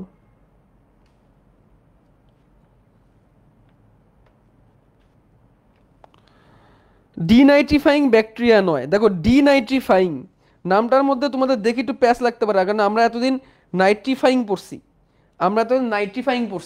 এখন হচ্ছে ডিনাইট্রিফাইং ব্যাকটেরিয়া আবার নয় কেটে দাও, ডিনাইট্রিফাইং বাদ দিয়ে দাও, তাহলে নাইট্রিফাইং ব্যাকটেরিয়া চাইছে অ্যাকচুয়ালি। আনসার হবে নাইট্রোব্যাক্টার। সহজ উত্তর। ঠিক আছে, সিউডোমোনাস আর নাইট্রোব্যাক্টারের মধ্যে প্যাচ লাগে। সিউডোমোনাসটা হচ্ছে নাইট্রিফাইং ব্যাকটেরিয়া, এই নাইট্রোজেন ফিক্সিংকারী ব্যাকটেরিয়া, নাইট্রিফাইং না, নাইট্রিফাইং হচ্ছে নাইট্রোব্যাক্টার। ডি নাইট্রিফাইং মানে নাইট্রিফাইং করে না, যেটা ডি মানে বাদ, মানে করে না। আবার ওইখানে নয় আসে, তাহলে নয় আর ডি কাটা গেলে নাইট্রিফাইং ব্যাকটেরিয়া থাকে। এইভাবে একটু মাথা ঠান্ডা রেখে অ্যান্সার করতে হয়। মাটিতে নাইট্রোজেন সংবন্ধনকারী করতে পারে কোনটি ভাই? আর কত? মাটিতে সরাসরি নাইট্রোজেন সংবন্ধন করে কোনটা? সরাসরি নাইট্রোজেন সংবন্ধন করে রাইজোবিয়াম। মাটিতে সরাসরি নাইট্রোজেন সংবন্ধন করে কোনটা? মাটিতে সরাসরি নাইট্রোজেন সংবন্ধন করে হচ্ছে রাইজোবিয়াম। ওকে, পড়াইতে আমারই গার ব্যথা হয়ে গেছে। তাহলে মাটিতে সরাসরি নাইট্রোজেন সংবহন করে কোনটা? রাইজোবিয়াম। আমি একটু ব্রেক নিব, দাঁড়াও, আরেকটু পড়াই নিই। ঠিক আছে, আরেকটু পড়াই নিই তারপরে। আচ্ছা, এখন দেখো এইখানে একটা কনফিউশন তৈরি হয়, একটু দেখো। মাটিতে সরাসরি নাইট্রোজেন সংবন্ধন করে, একটু আগে যেটা দেখছি ফ্রি লিভিং, ওইখানে কিন্তু আবার অ্যাজোটোব্যাক্টর দেওয়া ছিল। দুটাই কিন্তু হইতে পারে আনসার, অ্যাজোটোব্যাক্টর হইতে পারে, রাইজোবিয়াম হইতে পারে। কারণ একটু আগে যদি আমরা যাই ফ্রি লিভিং নাইট্রোজেন সংবন্ধন করে, তখন আমরা কি দিছি? অ্যাজোটোব্যাক্টর। এবং কি বলছিলাম? নাইট্রোজেন সংবন্ধনের ব্যাকটেরিয়া যা অন্য জীবের উপর নির্ভর না করে নিজেই নাইট্রোজেন সংবহন করে, সরাসরি করে। তো সেই হিসাব করলে কিন্তু দুইটাই কিন্তু আনসারে চলে আসে। তাহলে অ্যাজোটোব্যাক্টরও হইতে পারে আনসার, এটাও হচ্ছে 60% কারেক্ট, এইটাও 40% কারেক্ট। এখন ডিসিশন হচ্ছে এইসব প্রশ্ন আসলে ঠান্ডা মাথায় আনসার করতে হয়, ডাবল আনসারে কিন্তু চলে আসে। ওকে, গোলালুর সবচেয়ে মারাত্মক রোগ কোনটা? গোলালুর বিলম্বিত ধসা রোগ, এটা একবার আসছিল এই জন্য অ্যাড করে দিলাম। আলু টাইপের প্রশ্ন তো এই জন্য দিয়ে দিছে। Lead blight of potato. ঠিক আছে, আচ্ছা, ব্যাকটেরিয়া জননটা আমি অল্প করে দেখাই দিই, এগুলো লাগবে না, একটু দেখাই দিই, খেয়াল করো। দেখো ব্যাকটেরিয়ার জনন আমি নিজে হাতে লিখে দেখাই দিই। ব্যাকটেরিয়ার জনন যখন পড়বো, তাহলে এখন যখন আমরা আসবে প্রধান জনন পদ্ধতি কোনটা? প্রধান জনন পদ্ধতি কোনটা কোনটা বলতে পারবা? দ্বিভাজন। প্রধান জনন পদ্ধতি হচ্ছে দ্বিভাজন বা বাইনারি ফিশন। প্রধান জনন পদ্ধতি হচ্ছে দ্বিভাজন বা বাইনারি ফিশন, যেখানে 20 মিনিটে ডাবল হয়। 20 মিনিটে এই পদ্ধতিতে ইকোলাই ডাবল হয়। এটা হচ্ছে প্রধান জনন পদ্ধতি। 2 নম্বরে যদি আসে অযৌন পদ্ধতিগুলা কোনগুলা? অযৌন পদ্ধতিগুলা বললে মুকুল উদ্গমের নাম চলে আসে। তাহলে ব্যাকটেরিয়া মুকুল উদ্গম করে, এটাও একবার মেডিকেল ভর্তি পরীক্ষা আসছিল। তারপরে কার আসে? গনিডিয়া আসে। গনিডিয়া সূত্রাকার ব্যাকটেরিয়া, তার দেহের সূত্রক বিচ্ছিন্ন করে তৈরি করে। তারপরে অ্যান্ডোস্পোর আছে একটা, অ্যান্ডোস্পোর কোনো জননের মধ্যে পড়ে না, এটার মাধ্যমে সে প্রতিকূলতা অতিক্রম করে, অর্থাৎ প্রতিকূল পরিবেশ অতিক্রম করে। ঠিক আছে, গনিডিয়া কারা করে আর অ্যান্ডোস্পোর কারা করে? ঠিক আছে, অ্যান্ডোস্পোর করে হচ্ছে ব্যাসিলেসিয়া গোত্রের ব্যাকটেরিয়া, আর গনিডিয়া করে লিউকোথ্রিস টাইপের ব্যাকটেরিয়া, এটা একটু জানতে হবে। ঠিক আছে, তাহলে গনিডিয়াকে করতেছে লিউকোথ্রিস টাইপের ব্যাকটেরিয়া, লিউকোথ্রিস গোত্রের ব্যাকটেরিয়া গনিডিয়া করে। গনিডিয়া কি? এই গোত্রের ব্যাকটেরিয়াগুলা সূত্রাকার দেহ বিচ্ছিন্ন হয়ে স্পোরের মতো তৈরি করে, তারপর সেখান থেকে জনন হয়। আর অ্যান্ডোস্পোর তৈরি করে কি? ব্যাসিলেসিয়া গোত্রের ব্যাকটেরিয়া, এগুলো গোত্রের নাম। এরা কি করে? প্রতিকূল পরিবেশে দেহের বাইরে একটা পুরো আবরণ তৈরি করে এবং তারপর সেটাকে ফাটিয়ে দিয়ে, প্রতিকূল পরিবেশ শেষ হয়ে গেলে ওটাকে ফাটিয়ে দিয়ে সে আবার বের হয়ে চলে আসে। এভাবে করে সে 50 বছরও থাকতে পারে।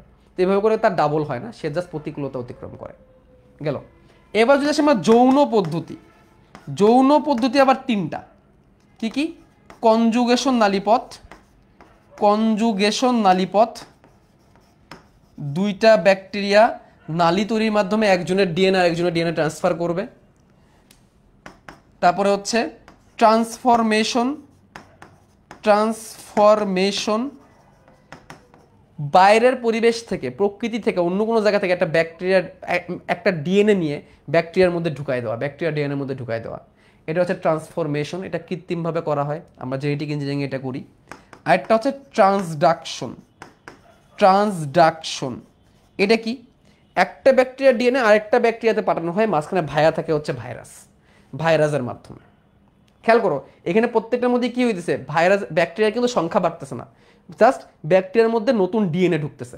কনজুগেশন নালীপথটা কি? এই একটা ব্যাকটেরিয়া, এরা দুজন বলবে চলো আমরা দুজন মিলিত হয়ে যাই। কিভাবে মিলিত হই? নালী তৈরি করি। কি নালী? কনজুগেশন নালী। এই যে এরকম কনজুগেশন নালীপথ তৈরি করবে। এর ডিএনএ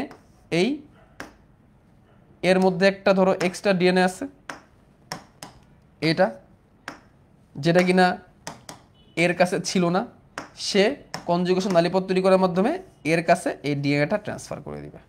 এটা হচ্ছে কনজুগেশন নালীপথ, ডিএনএ আদান প্রদান করলো। এর মাধ্যমে অ্যান্টিবায়োটিক রেজিস্ট্যান্ট হয়ে যায়। আমাদের দেহের মধ্যে অ্যান্টিবায়োটিকগুলো কাজ করে না কেন? আগের ব্যাকটেরিয়াগুলো নতুন ব্যাকটেরিয়াকে শেখায় দেয় কিভাবে থাকলে অ্যান্টিবায়োটিকের বিরুদ্ধে বেঁচে থাকা যায়। ট্রান্সফরমেশনটা কি? ট্রান্সফরমেশনটা আমরা জেনেটিক ইঞ্জিনিয়ারিংয়ে করি। এই একটা ব্যাকটেরিয়া তার বাইরে নতুন একটা ডিএনএ ঢুকায় দেওয়া, এটাকে বলা হয় ট্রান্সফরমেশন। আর ট্রান্সডাকশন কি? একটা ব্যাকটেরিয়া ভাইরাস তার কাছ থেকে একটা তথ্য নিবে, তারপর সেই তথ্যটা আরেকটা ব্যাকটেরিয়াকে পাঠিয়ে দিবে, ভাইরাসের থ্রুতে যদি ডিএনএ আদান প্রদানটা হয়, তাহলে এটা হবে ট্রান্সডাকশন। এখন দেখো প্রশ্ন আসছে কি? ফাজ ভাইরাসের মাধ্যমে এক ব্যাকটেরিয়ার জিনোম অন্য ব্যাকটেরিয়াতে গেলে তাকে কি বলে? ট্রান্সডাকশন বলে। কি বলে? ট্রান্সডাকশন বলে। ঠিক আছে, এইটা বোঝানোর জন্য এত কিছু পড়াইলাম, এটা একবার আসছিল। ওহ সাবাস, ম্যালেরিয়াতে চলে যাব।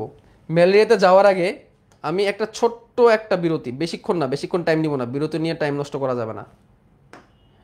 ঠিক আছে, ছোট্ট একটা বিরতি, 2 মিনিটের বিরতি, 2 মিনিট। দেখে তো কে আছে ক্লাসে? ওয়েবে আছে 171 জন, আর এখানে আছে 550 জন। আমি এদের ফেরত চাই, যারা চলে যাবা চান্স পাবা না, একেবারে বলে দিলাম কিন্তু। আর বেশিক্ষণ লাগবে না।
আসো, এটা তোমরা পড়ে ফেলছো, তাহলে একটা জিনিস খেয়াল করো, এখানে একটা ব্যাপার আছে।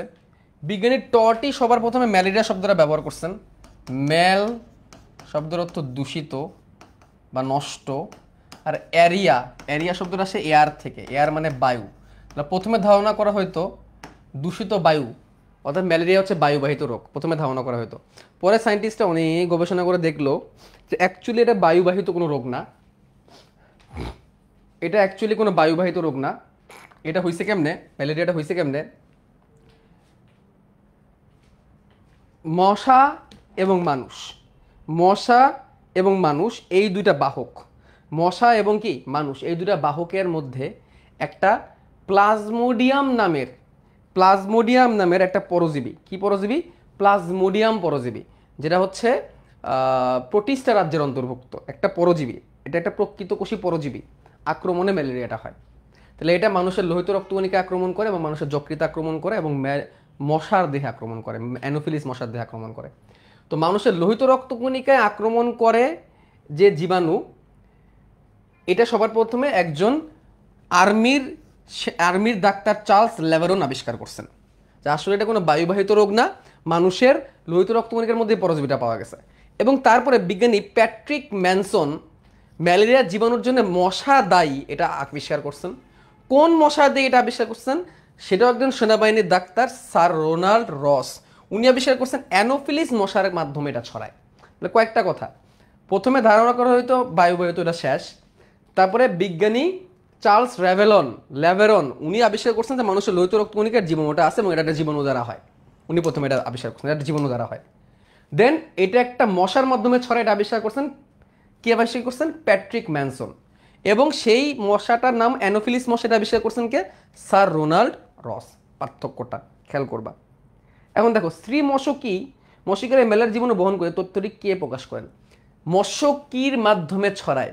দেখি তো এটা আনসার কে দিতে পারো। এটার আনসার অনেক গাইডেও ভুল দেওয়া, অনেক জায়গায় ভুল দেওয়া, কোশ্চেন ব্যাংকেও ভুল দেওয়া। কি হবে এটা আনসারটা, এটা আনসারটা হবে প্যাট্রিক ম্যানসন। জানতাম এটা তোমরা প্যাচ লাগাবা। এখানে কিন্তু কোথাও বলা নাই স্ত্রী অ্যানোফিলিস মশকি, কোথাও কিন্তু বলা নাই। তাহলে যেহেতু শুধু মশকের কথা বলছে, প্যাট্রিক ম্যানসন, ঠিক আছে। আর যদি অ্যানোফিলিস মশকের মাধ্যমে হয়, তাহলে এই আনসারটা কি হবে বলো। অ্যানোফিলিস মশকের মাধ্যমে যদি বলে যে অ্যানোফিলিস মশকি, তখন আনসারটা হবে কি, তখন আনসারটা হবে তোমরা যেটা বলতেছিলা, লেভেরন যেটা বলতেছিলা, এখন এটা লেভেরন না, রোনাল্ড রস যেটা বলতেছিল, এখন আনসার হবে রোনাল্ড রস এক্স্যাক্টলি উল্লেখ করছেন এটা অ্যানোফিলিস মশকের কারণে ছড়াচ্ছে। তারপরে ম্যালেরিয়া পরজীবীটি একটি কোথায় অ্যাটাক করে, দেহের ভিতরে অ্যাটাক করে, যেটা এটা অন্তঃপরজীবী। খেয়াল করো, ম্যালেরিয়া পরজীবীটা হচ্ছে প্রোটিস্টা রাজ্যের অন্তর্ভুক্ত, রাজ্যের নাম হচ্ছে প্রোটিস্টা। ম্যালেরিয়া পরজীবীর রাজ্যের নাম হচ্ছে প্রোটিস্টা রাজ্য। তারপরে এর পর্বকে আচ্ছা, রাজ্যর পরে এটা আমরা একটা জিনিস পড়ে রাখবো, সেটা হচ্ছে প্রোটোজোয়া। এটা হচ্ছে প্রোটোজোয়ার অন্তর্ভুক্ত। তারপর আমরা কি পড়বো, তারপর আমরা পড়বো এর পর্ব বা ফাইলাম হচ্ছে অ্যাপিকমপ্লেক্সা। এর পর্ব বা ফাইলাম হচ্ছে অ্যাপিকমপ্লেক্সা। যদি পারো তাহলে ভালো, এগুলো পড়ে রাখতে পারলে। তারপরে এর ক্লাস বা শ্রেণী, এর শ্রেণীর নাম কি, এর শ্রেণী হচ্ছে স্পোরোজোয়া, কারণ এর স্পোর তৈরি হয়। তারপরে আর কিছু লাগবে না, অর্ডার লাগবে না, ফ্যামিলি লাগবে না, এরপরে লাগবে এর জেনাস বা গণ। এর জেনাসের নাম কি, এর জেনাসের নাম হচ্ছে প্লাজমোডিয়াম। এর জেনাসের নাম কি, প্লাজমোডিয়াম গণের অন্তর্ভুক্ত। আর এই জেনাসের আন্ডারে কতগুলো স্পেসিস আছে, এই জেনাসের আন্ডারে স্পেসিস আছে 60টা। এই জেনাসের আন্ডারে স্পেসিস আছে কয়টা, 60টা। তাহলে এখানে কথাগুলো খুবই গুরুত্বপূর্ণ। এ কোন রাজ্যের অন্তর্ভুক্ত, প্রোটিস্টা রাজ্যের অন্তর্ভুক্ত, অধিরাজ্য প্রোটোজোয়া, পর্বের নাম অ্যাপিকমপ্লেক্সা, ক্লাস হচ্ছে স্পোরোজোয়া, জেনাস হচ্ছে প্লাজমোডিয়াম, আর স্পেসিস হচ্ছে 60টা আছে। এর মধ্যে তোমরা যদি এইটুকু মনে রাখো, এর জেনাস হচ্ছে প্লাজমোডিয়াম আর 60টা প্রজাতি, এইটুক জানলেও অনেক। এটা কোন গণে, প্লাজমোডিয়াম। এর কোথায় হয়, মানুষের দেহে, এই জন্য এটা অন্তঃপরজীবী গেল। এখন আসো, এই যে 4টা যেটা আছে প্লাজমোডিয়াম, কয়টা প্লাজমোডিয়াম আছে, 60টা প্লাজমোডিয়াম আছে, এর মধ্যে 4টা প্লাজমোডিয়াম। কোনটা কোনটা? প্লাজমোডিয়াম ওভালি, প্লাজমোডিয়াম, দাঁড়াও ঢং না করে আমি এভাবে লিখি, প্লাজমোডিয়াম ওভালি, ওভালি বা P ovale, Plasmodium vivax, Plasmodium vivax, Plasmodium falciparum, এগুলো জীবাণুর নাম, খুবই গুরুত্বপূর্ণ। প্লাজমোডিয়াম ফেলসিপেরাম এবং প্লাজমোডিয়াম ম্যালেরি, প্লাজমোডিয়াম ম্যালেরি, এই যে 4টা। আমাদের প্লাজমোডিয়াম আছে কয়টা? 60টা। আমাদের প্লাজমোডিয়াম আছে কয়টা? 60টা। এর মধ্যে এই 4টা হচ্ছে ম্যালেরিয়া রোগ তৈরি করে, বাকিগুলো ম্যালেরিয়া রোগ তৈরি করে না। 4টা। এদের জ্বরের প্রকৃতিটা রাখবে। দেখো এখানে মনে রাখার টেকনিক হচ্ছে অমিভাবি ফ্যামিলি, অমিভাবি ফ্যামিলি মেকার, এটা টেকনিক। অমিভাবি ফ্যামিলি মেকার, অমি থেকে মনে রাখবা, প্লাস অমি, অমি থেকে এই যে এই পিগুলো ভুলে যাও, এই পিগুলো ভুলে যাও, খালি এই যে এগুলো মনে রাখো। অমি থেকে বলে রাখবো ও ভালি মি, মি থেকে মনে রাখবো, মি থেকে মনে রাখবো মৃদু ম্যালেরিয়া, তাহলে অমি ওভালি মৃদু ম্যালেরিয়া। ভাইভেক্স ভা বি benign malaria, benign malaria. Falciparum ফেলসি ফ্যামিলি, ফেলসি family malignant malaria, malignant malaria মারাত্মক, ম্যালিগনেন্ট ম্যালেরিয়া এটা মারাত্মক, ম্যালিগনেন্ট ম্যালেরিয়া। মেকার মে ফর ম্যালেরি, কার ফর কোয়াটান ম্যালেরিয়া, কার ফর কোয়াটান ম্যালেরিয়া, কার ফর কোয়াটান ম্যালেরিয়া। তাহলে অমি ভাবি ফ্যামিলি মেকার। প্লাজমোডিয়াম ওভালি হচ্ছে মৃদু ম্যালেরিয়া, হালকা প্রকৃতির ম্যালেরিয়া। প্লাজমোডিয়াম ভাইভেক্স হচ্ছে বিনাইন ম্যালেরিয়া, এটাও মারাত্মক, বা মানুষ মারা যায় না। প্লাজমোডিয়াম ফেলসিপেরাম ম্যালিগনেন্ট, ম্যালিগনেন্ট মানে মারাত্মক, ক্যান্সারের মতো মারাত্মক, এটা হলে মানুষ মারা যায়। আর প্লাজমোডিয়াম ম্যালেরিয়া হচ্ছে কোয়াটান ম্যালেরিয়া। কোয়াটান বলতে কোয়ার্টার, 1/3 বুঝাইছে, 1/4 বলে, তা 1/4, 1/4, তাহলে 4 বিয়োগ 1 সমান সমান কত? 3। এই জন্যে 3 দিন পর পর 72 ঘন্টা পর পর জ্বর আসে। কোয়াটান ম্যালেরিয়া হইলে 72 ঘন্টা পর পর জ্বর আসে, ঠিক আছে? বাকি দুটো 48 ঘন্টা পর পর জ্বর আসে। আর প্লাজমোডিয়াম ফেলসিপেরাম হচ্ছে সব থেকে মারাত্মক, এটা খুব দ্রুত জ্বর আসে, 36 থেকে 48 ঘন্টা পর পর জ্বর আসে। জানতে হবে কত ঘন্টা পর পর জ্বর আসে। দেখো ম্যালেরিয়া রোগকে অনুপম পর্যাবৃত্ত জ্বর বলতো, অনুপম পর্যাবৃত্ত জ্বর বলতো, অনুপম পর্যাবৃত্ত জ্বর বা ইউনিক, ইউনিক পিরিয়ডিক ফেভার বলে, ইউনিক পিরিয়ডিক ফেভার, পর্যাবৃত্ত জ্বর। কারণ থেকে থেকে জ্বর আসে 2 দিন পর পর বা 3 দিন পর পর, কত ঘন্টা পর পর জ্বর আসে কোনটা জানতে হবে। এবং সুপ্তিকাল জানতে হবে, কোনটা সুপ্তিকাল কতদিন পর্যন্ত ঢুকে চুপটি মেরে বসে থাকতে পারে, কোনটা সুপ্তিকাল কত জানতে হবে, ঠিক আছে? এর মধ্যে ফেলসিপেরামের সুপ্তিকাল জানতে হবে, ভাইভেক্সের সুপ্তিকালটা ভালো করে জানতে হবে, সবগুলোই লাগে আসলে সুপ্তিকাল, এগুলা কিন্তু মুখস্থ। এই 4টা খুবই গুরুত্বপূর্ণ ভাই, এই 4 থেকে এগ্রিতে প্রশ্ন আসছে, এই 4 ভালো করে জানতে হবে। ওইসব প্রক্রিয়া টুক্রিয়া এত বেশি আসে না, প্রক্রিয়া থেকে স্পেসিফিক কয়েকটা জিনিস আসে, আর বেশি কিছু আসে না, এইগুলো জানতে হবে। এখন দেখো কোনটি ম্যালেরিয়ার জীবাণু নয়, বলো কোনটি ম্যালেরিয়ার জীবাণু নয়? ভাইভেক্স ম্যালেরিয়ার জীবাণু, ওভালি ম্যালেরিয়ার জীবাণু, ম্যালেরিয়ার জীবাণু, প্লাজমোডিয়াম ফেসি কি ফেসিয়াটাস নাম নেন কিছু নাই, এটা হচ্ছে ম্যালেরিয়া পরজীবী না, এটা ম্যালেরিয়া পরজীবী না। তারপরে ম্যালিগনেন্ট টার্সিয়ান ম্যালেরিয়া, ম্যালিগনেন্ট মানে ক্যান্সার টাইপের খারাপ, কোনটা দিলে? প্লাজমোডিয়াম ফেলসিপেরাম। এই নামটা অনেক বড়, ডেঞ্জারাস, নামটাও সব থেকে বড়। প্লাজমোডিয়াম ভাইভেক্সের সুপ্তকাল কয়টি? কি? প্লাজমোডিয়াম ম্যালেরি, এটা একটু আন্ডারলাইন করে দিও, মানে এটা আন্ডারলাইন না আসলে, এটা অ্যাকচুয়ালি হওয়ার কথা ছিল, এই ইটালিক হওয়ার কথা ছিল। তাহলে প্লাজমোডিয়াম ম্যালেরিয়াটা জিজ্ঞাসা করছে, ম্যালেরিয়াটা কত ছিল দেখো তো? ম্যালেরিয়াটা ছিল 12 থেকে 20 দিন, তাহলে আনসার হবে কত? 12 থেকে 20 দিন। কত? 12 থেকে 20 দিন, 12 থেকে 20 দিন। প্লাজমোডিয়াম ভাইভেক্স, এটাও আন্ডারলাইন করবা, মানে ইটালিক করা দরকার ছিল। প্লাজমোডিয়াম ভাইভেক্স হচ্ছিল 8 থেকে 15 দিন, তাই না? প্লাজমোডিয়াম ভাইভেক্স কত ছিল? 8 থেকে 15 দিন না, 12 থেকে 20 দিন, উল্টা করে ফেলছি সরি। প্লাজমোডিয়াম ম্যালেরিয়া ছিল 18 থেকে 40 দিন, উল্টা করছি। ম্যালেরিয়া হচ্ছে 18 থেকে 40 দিন, আর ভাইভেক্স হচ্ছে 12 থেকে 20 দিন। ম্যালেরিয়া হচ্ছে 18 থেকে 40 দিন, আমি উল্টা করে ফেলছি। ম্যালেরিয়া ছিল 18 থেকে 40 দিন, ম্যালেরিয়া ছিল 18 থেকে 40 দিন, সরি, ম্যালেরিয়া ছিল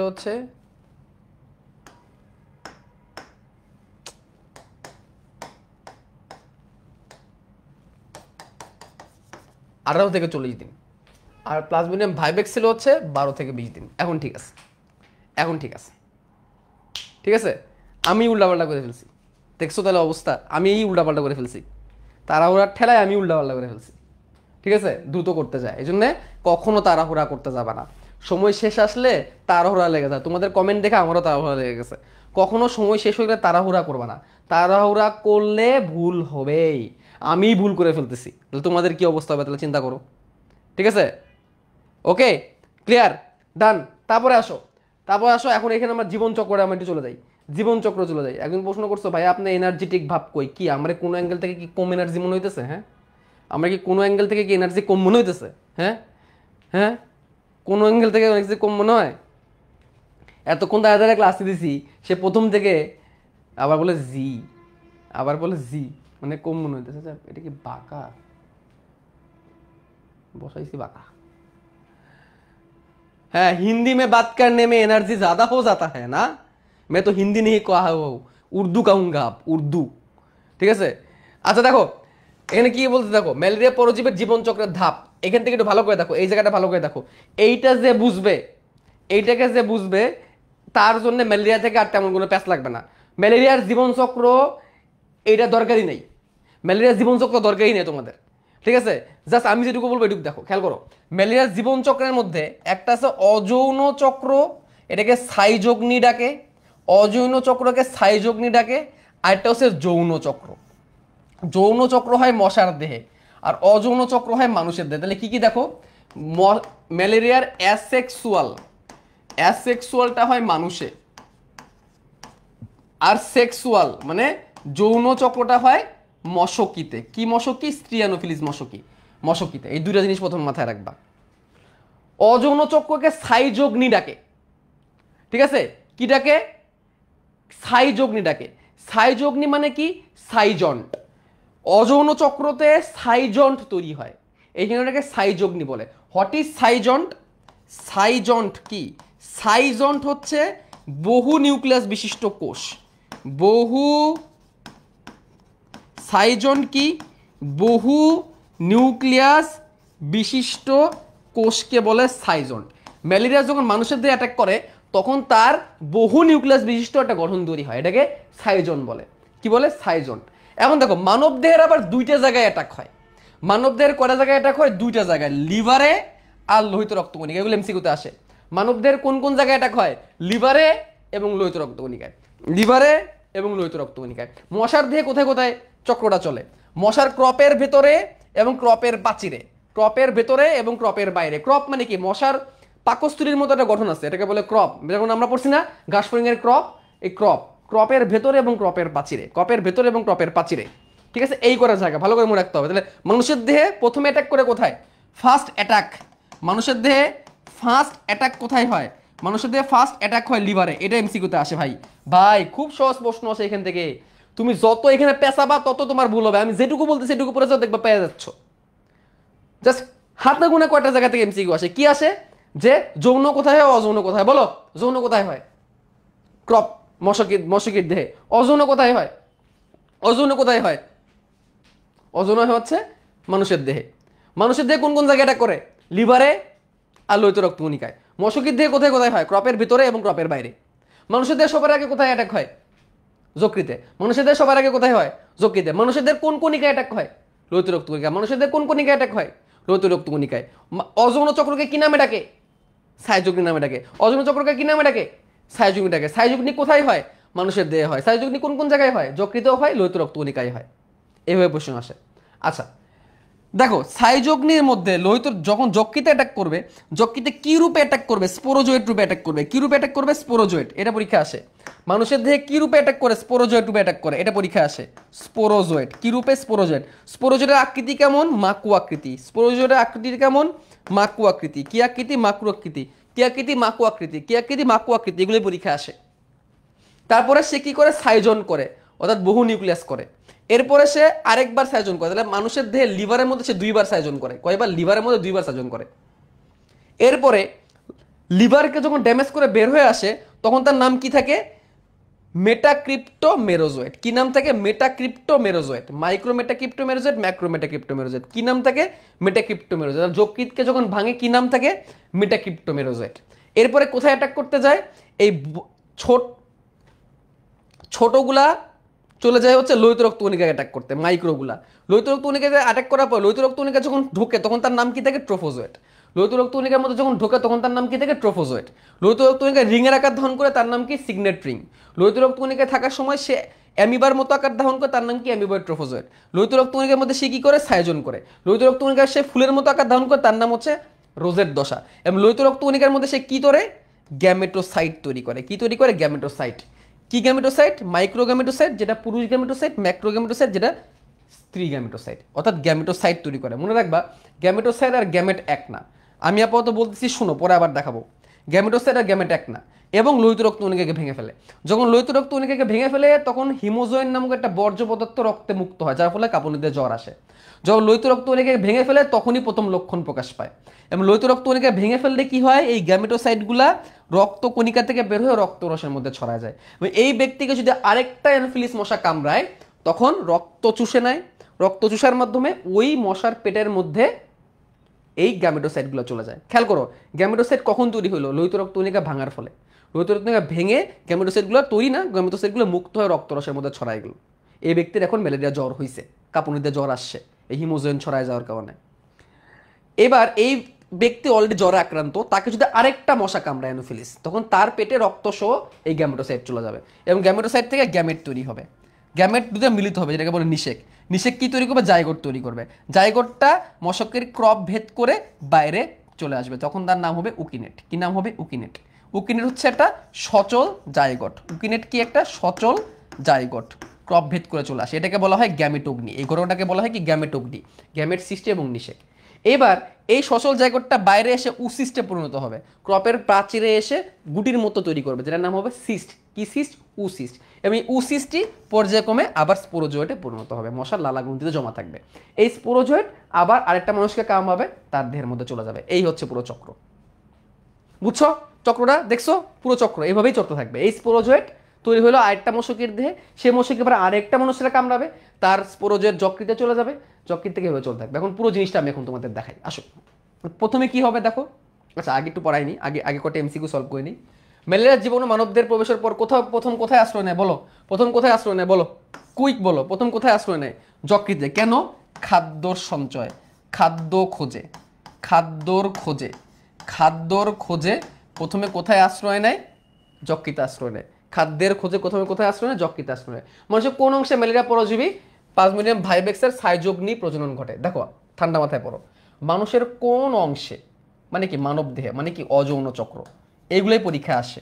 অযৌন চক্র প্লাজমোডিয়াম ভাইভেক্সের দিকে তাকানোর দরকার নাই, সাইজোগ্নি ঘটে। তার মানে কি অযৌন চক্র মানুষের দেহে কোথায় ঘটে? দেখো, যকৃতে এবং লোহিত রক্তকণিকায়। যকৃতে এবং লোহিত রক্তকণিকায়। দেখছো, প্রশ্ন পেঁচাবে, দেখবা আসলে চাইছিরা কি। অনেক কিছু দিয়ে পেঁচাবে, প্লাজমোডিয়াম ভাইভেক্স দিয়ে পেঁচাবে, সাইজোগ্নি দিয়ে পেঁচাবে, অযৌন চক্র দিয়ে পেঁচাবে, একটা বললেই তো হইতো। তারপরে প্রশ্ন, মানুষের কোথায় ম্যালেরিয়া জীবাণু বাস করে? মানুষের দেহে কোথায় বাস করে? রক্তরসে না, শ্বেত রক্তকণিকাতেও না, পরিপাক তন্ত্রেও না, লোহিত রক্তকণিকাতে। আরবিসি মানে লোহিত রক্তকণিকা, ডাব্লিউবিসি মানে শ্বেত রক্তকণিকা, আরবিসি মানে কি? রেড ব্লাড কর্পাসল, লোহিত রক্তকণিকা। ডাব্লিউবিসি মানে কি? হোয়াইট ব্লাড কর্পাসল, শ্বেত রক্তকণিকা। হেপাটিক সাইজোগ্নি কোথায় ঘটে? হেপাটিক সাইজোগ্নি, খেয়াল করো, সাইজোগ্নি অবশ্যই মানুষে হবে। আর হেপাটিক মানে কি? লিভার। হেপাটিক শব্দের অর্থ কি? লিভার। এটা কোথায় হবে? যকৃতে হবে। কোথায় হবে? যকৃতে হবে। কোথায় হবে? যকৃতে হবে। আরেকটা আছে ইরাইথ্রোসাইটিক সাইজোগ্নি, এটা কোথায় হয় বলো তো? ইরাইথ্রোসাইটিক সাইজোগ্নি, এটা কোথায় হয়? ইরাইথ্রোসাইট মানে কি? লোহিত রক্তকণিকা। এটা লোহিত রক্তকণিকার জীবনচক্র। Very good. আসো, আমরা যকৃতের প্রক্রিয়াটা দেখি, জাস্ট দেখবো কোনটার পর কোনটা হয়। কি লাগবে আমি তোমাদের বলে দিব। কি লাগবে এইখানেই দেওয়া আছে, কোন এমসিকিউ লাগবে এখানে দেওয়া আছে। আমি চক্করটা তোমাদের একটু দেখাই, অনেকে বলছো ভাই এটা বুঝো না। ঠান্ডা মাথায় ভাই, এখন তাড়াহুড়া করলে খারাপ হবে, এখন তাড়াহুড়া করলে সব নষ্ট হয়ে যাবে, তাড়াহুড়া করা যাবে না। খেয়াল করো, লুক, এটা একটা যকৃতের কোষ, যার নাম হচ্ছে হেপাটোসাইট বা হেপাটিক কোষ। যে যকৃতের কোষ লেখায় আছে, এটা একটা যকৃতের কোষ। এখানে একটা মাকু আকৃতির কে অ্যাটাক করছে? স্পোরোজয়েট অ্যাটাক করছে। তাহলে প্রথম কে অ্যাটাক করে? এমসিকিউতে আসে ফার্স্ট অ্যাটাক কে? এটা এমসিকিউতে আসবে, স্পোরোজয়েট। ফার্স্ট অ্যাটাক হোয়ার? লিভার। কোথায়? লিভারের কোষে। ঢুকার পরে এই স্পোরোজোয়েটটার নাম হয়ে যাবে ক্রিপ্টোজোয়েট। কি নাম হয়ে যাবে? ক্রিপ্টোজোয়েট। জানা লাগবে না, থাক। ক্রিপ্টোজোয়েটটা নিউক্লিয়াসটা বারবার বিভাজিত হয়ে পরিণত হবে সাইজোন্টে। এটা আসে সাইজোন্ট হয়েছে, তারপরে নিউক্লিয়াসটা নষ্ট হয়ে যাচ্ছে ওই যকৃৎ কোষে। এবার এই সাইজোন্টের নিউক্লিয়াসের পাশে সাইটোপ্লাজম যুক্ত হয়ে পরিণত হবে ক্রিপ্টোমেরোজোয়েটে। কিসে পরিণত হবে? ক্রিপ্টোমেরোজোয়েট। এটাও মুখস্থ করার প্রয়োজন নাই সেভাবে। এবং ক্রিপ্টোমেরোজোয়েটগুলো ওই লিভার কোষটাকে ফাটাই দিয়া বের হয়ে চলে আসবে, আরেকটা লিভার কোষকে অ্যাটাক করবে ক্রিপ্টোমেরোজোয়েটটা, সেখানে আবার সাইজন করবে। তাহলে কয়বার সাইজন হলো? 2বার। এই সাইজনটা আবার সাইটোপ্লাজম কানেক্ট করে এবার পরিণত হবে মেটাক্রিপ্টোমেরোজোয়েটে। কিসে পরিণত হবে? মেটাক্রিপ্টোমেরোজোয়েট। তাহলে প্রথমে যেগুলো সাইজন স্পোরোজোয়েট হইলো ক্রিপ্টোজোয়েট, সাইজন, ক্রিপ্টোমেরোজোয়েট সেটা হয়ে গেল মেটাক্রিপ্টোমেরোজোয়েট। এই মেটাক্রিপ্টোমেরোজোয়েটগুলো আবার এই যকৃৎ কোষটাকে ফাটাইতে বের হয়ে যাবে এবং এবার 2 রকমের মেটাক্রিপ্টোমেরোজোয়েট তৈরি হবে। একটা আকারে বড়, এর নাম হবে ম্যাক্রো, আর একটা আকারে ছোট, এর নাম হবে micro. Macro metacryptomerozoite, micro metacryptomerozoite. Macro যেগুলো বড়, এগুলো চলে যাবে বড়গুলা চলে যাবে আবার লিভার কোষকে ড্যামেজ করতে আরেকটা। আর যেগুলো ছোট এই ছোটগুলা এবার চলে যাবে আরবিসিতে লোহিত রক্তকণিকা ড্যামেজ করতে। তাহলে যদি প্রশ্ন আসে সর্বশেষ অবস্থা কি? সর্বশেষ অবস্থা যকৃতের সর্বশেষ পরজীবী কি? কি নাম? যকৃতের সর্বশেষ পরজীবীর নাম কি? কি? মেটাক্রিপ্টোমেরোজোয়েট। কি? মেটাক্রিপ্টোমেরোজোয়েট। সেটা 2 রকমের হতে পারে, মাইক্রো, ম্যাক্রো। এইগুলাই পরীক্ষায় আসে। ক্লিয়ার? আচ্ছা, এইটুকু পার্টকে বলা হয় প্রি রেথোসাইটিক সাইজগ্নি, এইটুকু পার্টকে বলা হয় এক্সোএথোসাইটিক সাইজগ্নি। বলে দিলাম, অতটা গুরুত্বপূর্ণ না, আসতেও পারে বাট দরকার নাই। এবার আসো লোহিত রক্তকণিকায় জীবনচক্র। এবার এটা লোহিত রক্তকণিকায় গেলে কি করবে? লোহিত রক্তকণিকায় গেলে সে কি করবে খেয়াল করে দেখি। তাহলে এই যে মেরোজয়েডগুলা, কোন মেরোজয়েড? ছোট মেরোজয়েডগুলা, মাইক্রো মেটাক্রিপ্টোমেরোজয়েড। হ্যাঁ, এইগুলা লোহিত রক্তকণিকা প্রবেশ করলে, এটা হচ্ছে লোহিত রক্তকণিকা। লোহিত রক্তকণিকা প্রবেশ করে তার নাম হয়ে যাবে ট্রোফোজোয়েট, ফার্স্ট অ্যাটাক। তাহলে প্রশ্ন আসতে পারে আরবিসিতে ফার্স্ট অ্যাটাক কে করে? ট্রোফোজোয়েট। এটা আসে পরীক্ষায়। আরবিসিতে ফার্স্ট অ্যাটাক কে করে? ট্রোফোজোয়েট। ট্রোফোজোয়েটটা মানে মেরোজোয়েট তো করে, কিসে পরিণত হয়? ট্রোফোজোয়েটটা ভিতরে ঢুকে একটা সিগনেট রিং তৈরি করে। খেয়াল করো, প্রথমত ট্রোফোজোয়েটটা এরকম থাকে এবং এর ভিতরে একটা কোষ গহ্বর থাকে ছোট্ট। এবার কি হয়? কোষ গহ্বরটা আকারে বড় হয়ে যায়, নিউক্লিয়াসটা একদিকে চেপে যায়, কোষ গহ্বরটা আকারে বড় হয়ে যায় এবং এরকম একটা জিনিস তৈরি করে, দেখতে আংটির মতো মনে হয়। এই যে এটা আংটি, এই জায়গাটা কোষ গহ্বর, তো এটাকে দেখতে আংটির মতো মনে হয়, এটাকে বলে সিগনেট রিং। অনেকে আবার বলে সিগারেট রিং, এটা সিগনেট রিং। এবার এটা এই পুরো পরজীবীটাই একটা অ্যামিবার মতো আকার ধারণ করে, এটাকে বলে অ্যামিবয়েড ট্রোফোজোয়েট। কি নাম? অ্যামিবয়েড ট্রোফোজোয়েট। এবং তখন এর ভেতরে হিমোজোয়েন নামক বর্জ্য পদার্থ তৈরি হয় এবং লোহিত রক্তকণিকার চারিদিকে সাফনার্স দানা দেখা যায়। এটাও পরীক্ষা আসে, সাফনার্স দানা কখন দেখা যায়? অ্যামিবয়েড ট্রোফোজোয়েটে দেখা যায়। সাফনার্স দানা দেখে বোঝা যায় যে এই ব্যক্তির ম্যালেরিয়া হয়েছে। এটা কখন দেখা যায়? অ্যামিবয়েড ট্রোফোজোয়েট দশায় দেখা যায়। এবং এই হিমোজোয়েন নামক বর্জ্য, এটা কখন তৈরি হয়? এটাও সেম অ্যামিবয়েড ট্রোফোজোয়েট দশায় দেখা যায়। এটা এমসিকিউতে আসে যে হিমোজোয়েন কখন তৈরি হয়, সাফনার্স দানা কখন থেকে দেখা যায়? অ্যামিবয়েড ট্রোফোজোয়েট থেকে দেখা যায়। এটার পরে সাইজন করবে। এই যে এখন পরে কি করলো? সাইজন করলো। এর নামই সাইজগ্নি, এই জন্য নাম সাইজগ্নি। এই সাইজনটাই ফুলের মতো আকার ধারণ করবে, এটাকে বলে রোজের দশা। কি দশা? রোজের দশা। পরীক্ষা আসতে পারে রোজের দশা কখন হয়? লোহিত রক্তকণিকাটাকে হয়।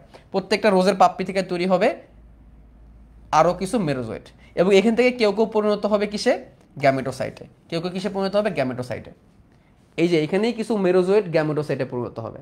এইগুলাই ভেঙে আবার লোহিত রক্তকণিকা অ্যাটাক করতে যাইতে পারবে, বাট এখান থেকে কেউ গ্যামেটোসাইটে পরিণত হবে। 2 রকমের গ্যামেটোসাইট, মাইক্রো গ্যামেটোসাইট, যেটা ছোট এটা হবে পুং গ্যামেটোসাইট, আর যেটা বড় ম্যাক্রো গ্যামেটোসাইট, এটা হচ্ছে বড়, এটা হবে স্ত্রী গ্যামেটোসাইট। খেয়াল করে, এটা কিন্তু গ্যামেটোসাইট। এটা কি? গ্যামেটোসাইট। তাহলে প্রশ্ন আসতে পারে লাস্ট রূপটা কি? লোহিত রক্তকণিকাতে আরবিসিতে পরজীবীর লাস্ট রূপ কি? বলো, লোহিত রক্তকণিকায় পরজীবীর লাস্ট রূপ কি? লোহিত রক্তকণিকাতে পরজীবীর লাস্ট রূপ কি? গ্যামেটোসাইট। লোহিত রক্তকণিকাতে পরজীবীর লাস্ট রূপ কি? গ্যামেটোসাইট। এবং দেখো, ইন দ্য মিন টাইম এই যে হিমোজোয়েন বর্জ্যটা ছিল, এই যে হিমোজোয়েন হিমোজোয়েন বর্জ্যটা, এইটা যদি লোহিত রক্তকণিকা ভেঙে যায়, কি বাইরে চলে আসবে না? রক্তরসে চলে আসবে। এই রক্তরসে চলে আসার কারণে হিমোজোয়েন বর্জ্য মস্তিষ্কে হাইপোথ্যালামাসে ট্রিগার করবে এবং কাঁপুনিতে জ্বর আসবে। তাহলে হিমোজোয়েন কাঁপুনি দিয়ে জ্বরের কারণ, কাঁপুনি জ্বরের কারণ, হিমোজোয়েন কাঁপুনি জ্বরের কারণে, এবং এখন এসে লক্ষণটা প্রকাশ পাবে। ঠিক আছে, এবার দেখো এই ব্যক্তিকে যদি এখন কোনো মানুষ কামড়ায়, মানুষ কেন কামড়াবে, কোনো মশা কামড়ায়, তখন তার ক্রপে এই গ্যামেটোসাইটগুলো চলে যাবে, এবং ক্রপে যখন গ্যামেটোসাইটগুলো চলে যাবে অনেক কিছু ঘটবে, এত কিছু দরকার নাই, মনে রাখবা এইখানে নিষেক হবে, শেষ। এখানে গ্যামেটোসাইট থেকে গ্যামিট তৈরি হবে, শুক্রাণু ডিম্বাণু তৈরি হবে, এবং শুক্রাণু ডিম্বাণু মিলে যাবে, নিষেক হবে। তাহলে নিষেক কোথায় হয়? নিষেক, এগুলো এত কিছু লাগে না। নিষেক কোথায় হয়? ক্রপে। নিষেক কোথায় হয়? ক্রপে। তারপরে কি তৈরি হবে? জাইগোট তৈরি হবে। এই জাইগোটটার নাম কি? জাইগোটের নাম হবে হচ্ছে উকিনেট।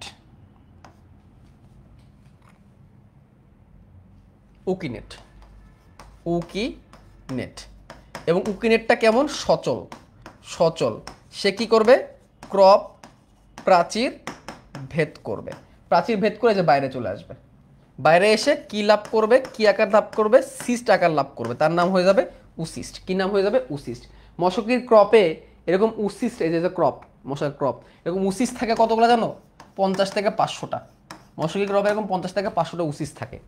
ঠিক আছে, এই উসিস্ট এখন বিভিন্ন প্রক্রিয়ায় ধাপে ধাপে আস্তে আস্তে স্পোরোজোটে পরিণত হবে এবং লালা গ্রন্থিতে জমা থাকবে। কয়েকটা ধাপ পার করে লালা গ্রন্থিতে স্পোরোজোট আকারে জমা থাকবে। কতগুলা স্পোরোজোট জমা থাকবে?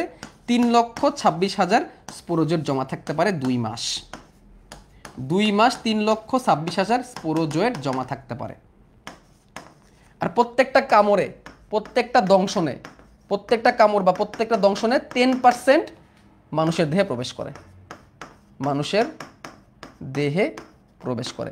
প্রত্যেকটা মশার কামড়ে 10% পরজীবী, তার মানে কি 32,600 পরজীবী মানুষের দেহে ঢুকে যাবে। ভাই জাস্ট 2 মার্ক, এটা মানা যায়? এত কিছু পুরো 2 মার্ক ভাল লাগতেছে না? কি এমসিকিউ আসে তোমরা তো দেখলেই। হেপাটিক সাইজোগনির শেষে কি তৈরি হয়? দেখো হেপাটিক সাইজোগনির শেষে কি তৈরি হয়? মেটাক্রিপ্টোমেরোজয়েট। হেপাটিক সাইজোগনির শেষে কি তৈরি হয়েছিল? মেটাক্রিপ্টোমেরোজয়েট। আচ্ছা, তারপরে ম্যালেরিয়া পরজীবী জীবনচক্রে কোন দশা মানুষের দেহে দেখা যায় না? কোনটা মানুষের দেহে দেখা যায় না? উকিনেট মানুষের দেহে দেখা যায় না, এটা মশার কপে দেখা যায়। মেরোজয়েড মানুষের দেহে দেখা যায়, স্পোরোজয়েড মানুষের দেহে দেখা যায়, ট্রোফোজয়েড মানুষের দেহে দেখা যায়। মানবদেহে যকৃত লোহিত রক্তকণিকা সংগঠিত অযৌন চক্রকে কি বলে? গ্যামেটোগ্নি বলে না, সাইজোগ্নি বলা যেতে পারে, স্পোরোগ্নি বলে না, কোনোটাই নয় না, সাইজোগ্নি বলে। কি বলে? সাইজোগ্নি বলে। মানুষের দেহে হলে সাইজোগ্নি। তারপরে প্লাজমিডিয়াম স্পোরোজয়েট দেখতে কেমন? আর কি বলবো, মাকু আকৃতির। দেখছো, এই প্রশ্নগুলোই আসে। তারপরে হিমোজোন কোথায় তৈরি হয়? অযৌন চক্রে। স্পোরোজয়েড না, স্পোরোগ্নিতেও না, গ্যামেটোগ্নিও না, কোথায়? অযৌন চক্রে। গ্যামেটোগ্নি মশকের ক্রপে, স্পোরোগ্নি ক্রপের বাইরে। ঠিক আছে, অযৌন চক্রে লোহিত রক্তকণিকার মধ্যে হিমোজোয়েন বর্জ্য তৈরি হয়। কি কারণে রক্তশূন্যতা হইতে পারে? দেখো ম্যালেরিয়ার আক্রমণ হলে রক্তশূন্যতা হয় কি কারণে? হিমোলাইসিসের কারণে। হিমোলাইসিস, হিম মানে রক্ত, আর লাইসিস মানে ভাঙন। তাহলে হিমোলাইসিসের কারণে, হিমোলাইসিন এনজাইমের কারণে। ঠিক আছে, এটা মনে রাখতে হবে। দেখো রক্তশূন্যতার কারণ কি এখানে আরও লেখা আছে, পরে পরে নিও। ঠিক আছে, কি কি হয়? হিমোলাইসিথিন নামক একটা লাইসোলাইসিন পদার্থের কারণে, হিমোলাইসিনের কারণে, এগুলো পড়ে নিও তোমরা। ঠিক আছে, আচ্ছা। অযৌন চক্রের সর্বশেষ ধাপ কোনটি? অযৌন চক্র মানে আরবিসির সর্বশেষ ধাপ। আরবিসি এর সর্বশেষ ধাপ কোনটা? আরবিসি এর সর্বশেষ ধাপ হচ্ছে গ্যামেটোসাইট। এখান থেকেই শেষ হয়ে যায়, গ্যামেটোসাইটের পরেই শেষ হয়ে যায়। অযৌন চক্র শেষ হয় কোথায়? লোহিত রক্তকণিকার আক্রমণ শেষ হলে। ম্যালেরিয়া জীবাণুর একটি স্ত্রী গ্যামেটোসাইট হতে কয়টি ডিম্বাণু তৈরি হয়? ভাই একটা গ্যামেটোসাইট থেকে, স্ত্রী গ্যামেটোসাইট থেকে একটাই ডিম্বাণু তৈরি হবে। দুনিয়ার যা কিছু, এটা একটু কঠিন পেঁচানোর চেষ্টা করছে, মনে রাখবা দুনিয়ার যেখানেই যা ডিম্বাণু হবে একটাই, একটা থেকে একটাই। ঠিক আছে, ম্যালেরিয়া পরজীবী পুং গ্যামেটো স্ত্রী গ্যামেটের মিলন কোথায় হয়? অবশ্যই ক্রপের ভিতরে। গ্যামেটের মিলন কোথায় হয়? অবশ্যই ক্রপের ভিতরে, অন্য কোথাও হবে না। ঠিক আছে, ম্যালেরিয়া জীবনচক্রে চলমান জাইগোটকে কি নামে ডাকে? চলমান জাইগোটের নাম কি? উকিনেট। জানতে হবে চলমান জাইগোটের নাম কি? উকিনেট। এখন বলো তো, উকিনেট ক্রপের প্রাচীরে এসে কিসে পরিণত হয়? দানা দানা। উকিনেট ক্রপের প্রাচীরে এসে দানা দানা কিসে পরিণত হয় বলো? উকিনের কপের প্রাচীর এসে তারা তারা কিসে পরিণত হয়? ভেরি গুড, উসিস্টে পরিণত হয়, উসিস্টে পরিণত হয়। আচ্ছা, প্রতিকার প্রতিরোধ, শেষ স্লাইড। এখান থেকে পরীক্ষায় তেমন প্রশ্ন আসে নাই, বাট কয়েকটা জিনিস বলে দেখো। 30 বছরের গবেষণায় 30 বছরের গবেষণায় ম্যালেরিয়ার একটা টিকা বানানো হয়েছে যার নাম হচ্ছে মসকিউরেক্স, এর নাম হচ্ছে আরটিএসএস, এর 4টা ডোজ। এটা প্লাজমোডিয়াম ফেলসিপারামের বিরুদ্ধে কাজ করে। 4টা ডোজ, 4টা ডোজ, এটা একটু জানতে হবে, জেনে রাখো একটু, জেনে রাখো একটু। মশাকে নিধন করতে পারলে ম্যালেরিয়া থেকে বাঁচতে পারবা, কারণ মশার মাধ্যমে ছড়ায়। মশার বাঁচার উপায় হচ্ছে মশা তোমাকে মারতে হবে, মশার হাত থেকে আত্মরক্ষা করতে হবে, রোগ হলে চিকিৎসা করতে হবে। এটাও এমসিকিউতে আসে যে ম্যালেরিয়া বাঁচার উপায় হচ্ছে মশা মারা। মশা থেকে বাঁচার উপায় কি? 3টা: মশাকে নিধন, মশার হাত থেকে আত্মরক্ষা এবং চিকিৎসা। চিকিৎসার মধ্যে টিকাটা দেখলাম, তার মধ্যে আরেকটা আছে যে কুইনাইন গাছের মানে সিনকোনা গাছের বাকল থেকে কুইনাইন পাওয়া যায়, এটাই হচ্ছে ম্যালেরিয়ার মেইন ওষুধ, এটা জানতে হবে। অনেক সময় মশা মারার জন্যে পানিতে জুভেনাইল হরমোন প্রয়োগ করা হয়, এর ফলে লার্ভা আর বাড়তে পারে না। জুভেনাইল হরমোন এমন একটা হরমোন যেটা যেটা হচ্ছে লার্ভাকে আর বৃদ্ধি হইতে দেয় না, মশা লার্ভা অবস্থায় থেকে যায়, পূর্ণাঙ্গ হইতে পারে না। পাশাপাশি বিএসএস, জয়েলডিন ইত্যাদি ওষুধ কীটনাশক পানিতে ছেড়ে দিলে মশা মরে যায়, মশা বাঁচতে পারে না।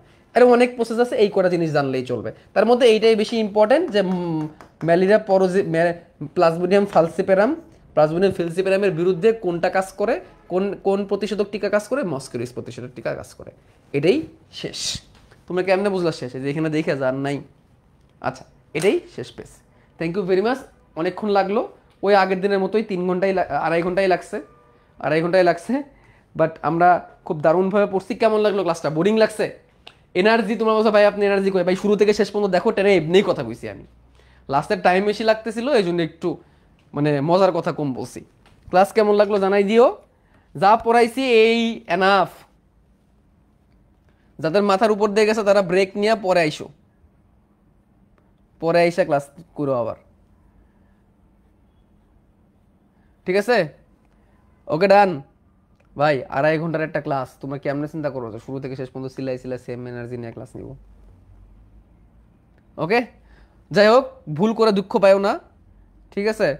কোনো ক্ষমা হয়ে গেলে ভুল করে দিও। থ্যাংক ইউ ভেরি মাচ, ভালো থাকো। এখনো পর্যন্ত 120 জন আছে ওয়েব অ্যাপে, আর ইয়েতে আছে প্রায় 500 জন। 120 আর 500 কত? 650 জনের মতো প্রায় আছে। ওকে, আল্লাহ হাফেজ।